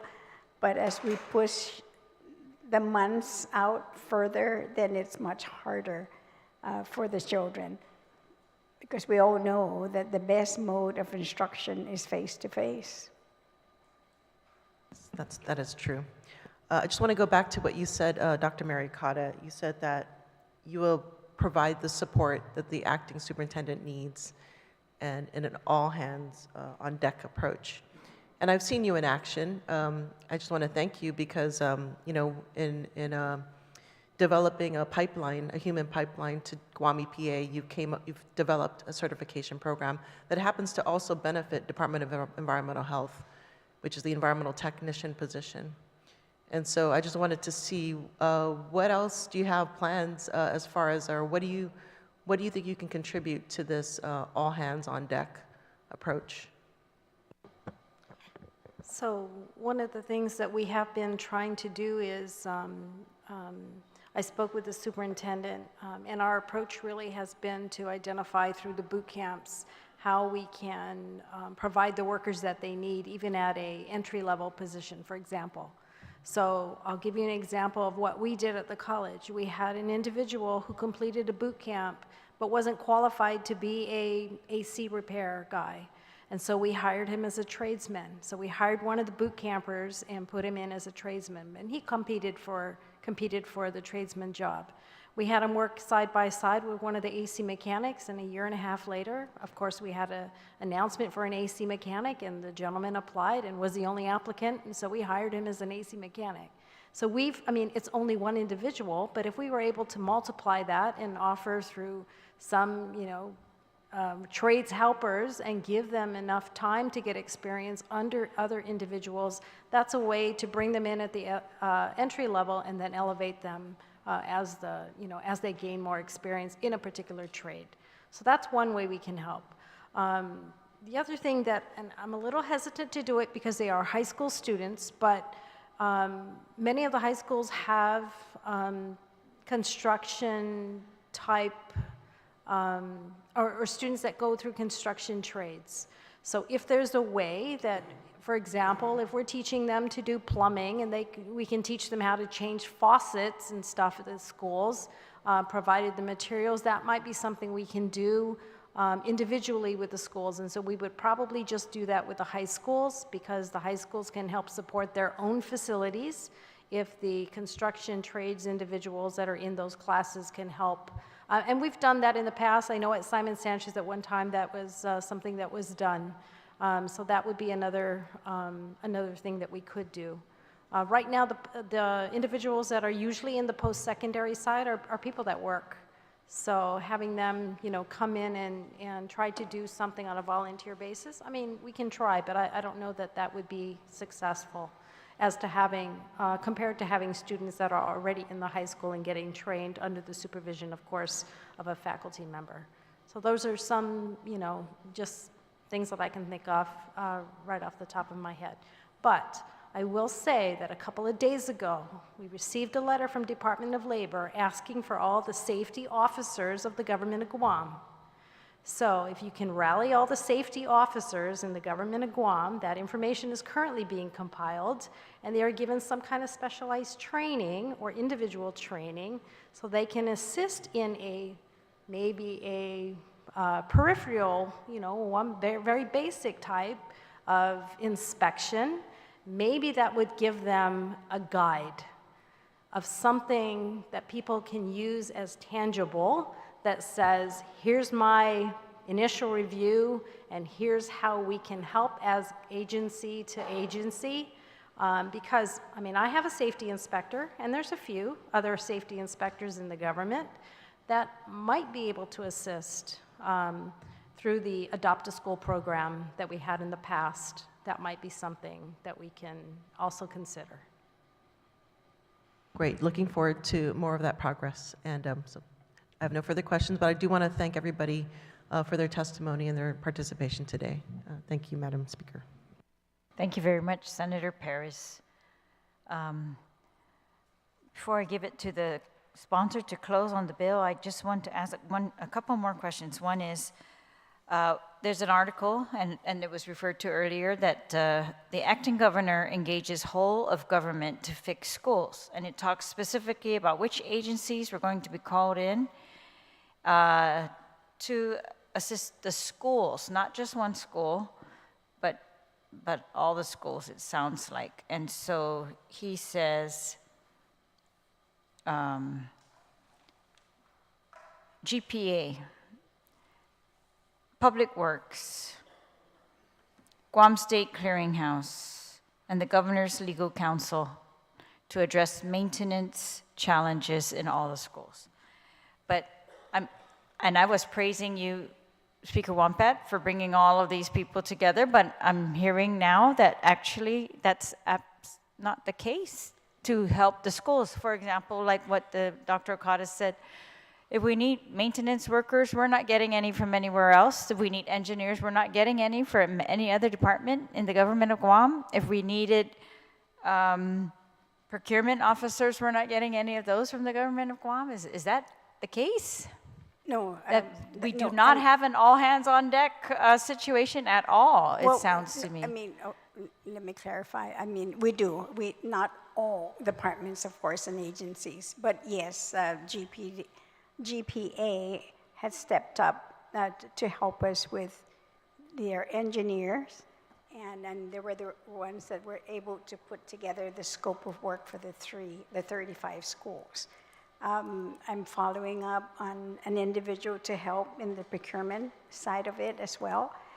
DPW is helping us with Okadu High School right now, where we have the double sessions, and I was able to arrange with the owners of Okadu to open the back gate so that DPW will be able to go in and pave the road to meet from Okadu out to the gate, so that the buses then will have better access, to when they leave the campus. So yes, these other departments, some of them, not all of them, I mean, it just depends on what it is that we're asking them to do. Well, I thought they would be able to do more. Well, I really did think so. In fact, that's what we're hoping for with the bill, that well, and I do that we don't want any schools closed, that we want the entire government to respond and take care of what is needed in school by school. So, yes, and of course the governor did say was to go ahead and proceed to list all of the schools and to list the department agencies. So we've done that already. It's at the governor's office, and when she has, I guess, her cabinet meeting, then she'll be able to let them know which department is assigned to a school. I know. We're a much more urgent situation than that sounds. For example, the emergency situation that Senator Lujan refers to, there are different types of emergencies, right? We can use emergency procurement, like Senator Sabina talked about, that would allow not much, but at least some, right? Mm-hmm. Quick response.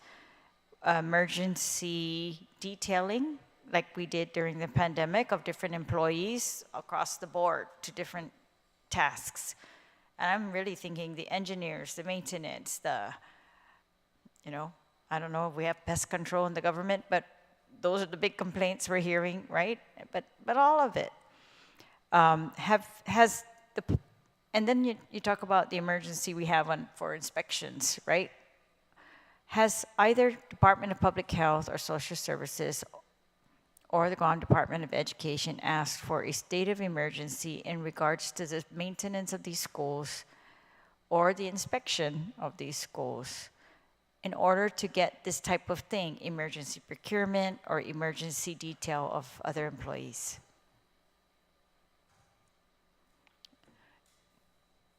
Superintendent Wampat, have you asked for that?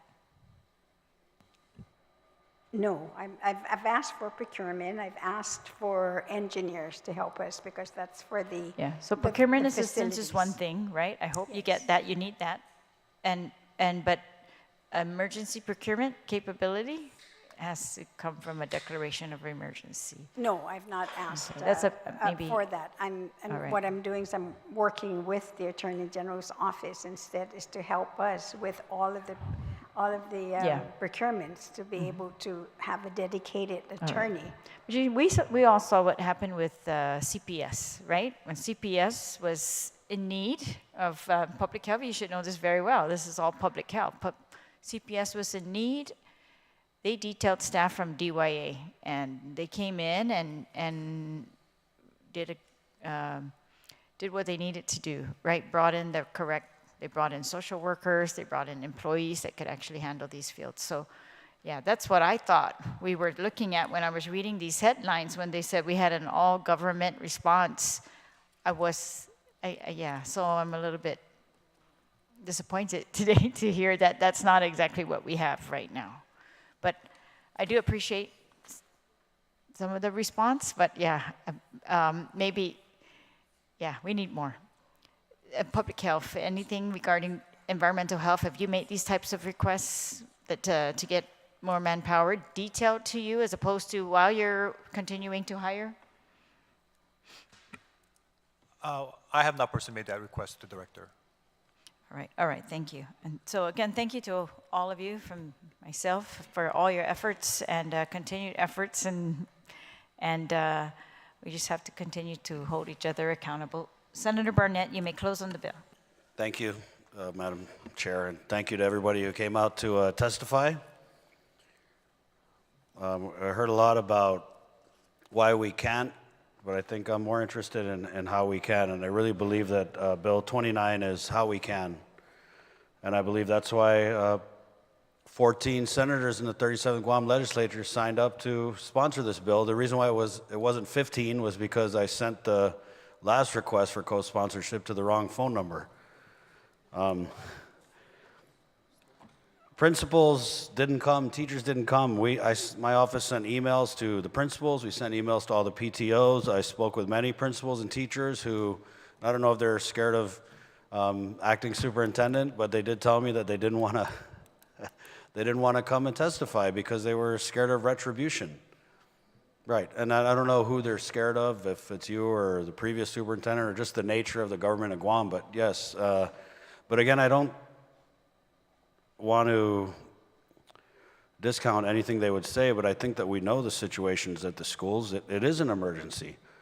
But I believe that we can accomplish and address these problems without the declaration of a state of emergency because we have the funding. We have $120 million.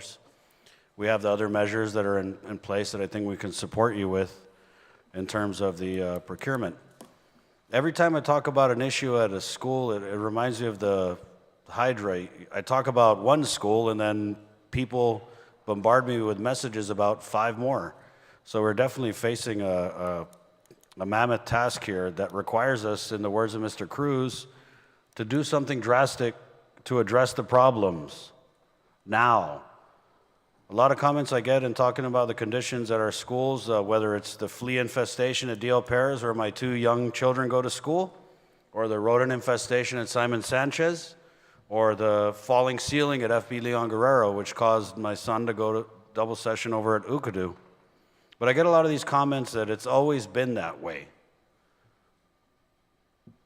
And I think that maybe some of the people on this panel, and definitely the parents and the students, we've got used to the schools being in this condition. But I really feel that the acting superintendent and the Board of Education and the PTOs that are represented here today have really conveyed the sense of urgency that we need to act with to show our students that we're serious about investing in our youth. We're talking about, we can't shut down the schools. A lot of my colleagues in this body are worried that this measure is going to require us to shut down the schools. But I agree with Mr. Cruz in that if we can shut down a restaurant for rats jumping table to table, where the inspection is prompted by a customer complaint, then why do the complaints of our students and our teachers and our staff fall on deaf ears? They're facing the same situations that are occurring in restaurants that are shut down. And it also sounds like in order to correct a lot of these issues, we're going to have to shut down the schools anyway. I'm a little disappointed that we don't have a plan in place, that our plan is to go straight to virtual learning. I think that that's something that we definitely should work on, whether it's during you sound pretty busy for the next few months, but if you have space on that on your whiteboard to come up with a plan that, in the event we do have to shut down a school, whether, if it's because of violations or anything, I think that we can be creative with double sessioning and make it convenient for the parents, right? Maybe we bus high school students and make them double session at elementary school. It's in the same village. I just think that people elected us to do the drastic things, to get things to change, and I feel like we're hearing a lot of and I don't want to, again, negate the work that you guys are doing, but we've heard this all before. And that's why this bill it's something different. It's forcing us to do what we have not done ever. And that's why I think it's the solution. It's the something drastic that we need to do, It didn't require a state of emergency for the governor to request the National Guard to assist in fixing the homeless shelter, right? And I'm very encouraged to hear that you've already engaged the National Guard. You're doing so much. Again, I just worry about the continuity. And the pilot project, right? I mean, you can't teach old dog new tricks, but maybe some of us new dogs can dust off those old tricks and make them work. Maybe it just requires the conditions that we're under today for us to have that buy-in, right? Because I feel like in a lot of ways we're depending so much on people who don't even work for the Department of Education or the Department of Public Health, people like Mr. Cruz, people like the volunteers who cut the grass, who do the cleanups at George Washington High School. I mean, how much more do we want them to do that we're not doing ourselves? The bill also nudges, I mean, I intend it to be a hard nudge to Adelup to do more than grab headlines. Headlines like, whole of government approach, all hands on deck, and now we find out it's only some hands on deck. I don't know how many, but it kind of sounds like it's only our hands on deck. And, you know, it is a hard nudge. I think that the administration can do so many things to assist with the state of our schools. I'm confused as to why they're not. And so, you know, Acting Soup, I know you're tight. I know you're all in. I just ask that you keep pushing that agenda with the governor. We don't, you know, have time to wait for the next cabinet meeting. Yeah, our kids just deserve this. And it is difficult, like I said in my open. I don't think it's impossible. And I think we just need to have the conversation about how we can do these things and quit talking about why we can't. And I'm discouraged by some of the testimony, but overall, I gotta say, and I'm not an optimist, I'm sure you know that, I feel optimistic that we're kind of on the same page about the urgency. I know you're moving quickly to do what you can do on your end. We're definitely moving in unison. We didn't just dump this bill on you guys and ask you to do it. We're also working on a lot of companion measures that I believe will empower you and enable all of us to get our schools to a state that the kids deserve, right? And I feel like if we do these uncomfortable things, these drastic changes, these big moves now, and we set the table for the future, we establish a funding source for maintenance of our school facilities moving forward, we can really turn the corner and make a change that is going to stick. I'm really confident that we can do that. So confident. And so I thank you again for your input and your testimony. We're going to take this bill, you know, back into the committee, I guess, and discuss some of the things, the ideas that you guys have proffered here tonight. But again, I'm not going to apologize for how difficult this bill is. I know the people of Guam watching, the parents, they want us to do this now. They don't want to hear any more excuses. They don't want us to wait till next year. They don't want to wait till 20 years from now. They're doing everything that they can, and I think that requires us to do everything that we can. And I mean, I'm on board, you know, I'm on the riding mower down at the schools. I'm trying to do my part too. Anything that we can do, you know, Acting Soup. Again, the office is open. We're trying to assist you guys with any ideas, legislation, whether it's procurement or anything that we can put in play to really let this day come where our students can go to school. And, you know, we're not asking for anything fancy, unfortunately. We're asking for something adequate. We're asking that the schools meet the basic health and safety requirements so that our kids can focus on the academics. You know, our kids, that's what this is really about. To me, there's a lot of talk I hear about learning loss and academics and things that we definitely have to address, right, to ensure that we're educating our kids and sending them out into the future with all the tools they need to succeed and to help build our island up to where it needs to be. But they can't do that in facilities that are falling apart around their ears. And so we have that obligation, a duty I take very seriously, and I hope that you know, can match that energy moving forward, because you know, at the end of the day, we need to have these facilities up to grade so that our kids can continue to do well. And I'm so inspired by the many bright spots in the public school system. Despite the challenges that they're facing every day, there are those success stories. And I think that if we just do the hard work, we're going to see more of them. And thank you again for your testimony. Thank you, Madam Chair, for the opportunity to have this bill heard, and also to my colleagues for your questions and your comment. Si Dios masi. Si Dios masi, Senator Barnett, and all the senators for being here, and all of you again. There being no additional individuals to present testimony, the committee will consider Bill number 29-37 COR as substituted by the Committee on Health, Land, Justice, and Culture duly heard. Committee will remain open for the submission of additional written testimony for the next 3 working days, which is until the end of close of business on Thursday, March 20, 2023. Testimony can be sent to Senator Terlaje Guam at gmail.com or hand-delivered here to the Guam Congress Building. Public hearing is now adjourned. The time is 8:58 p.m. Si Dios masi todos.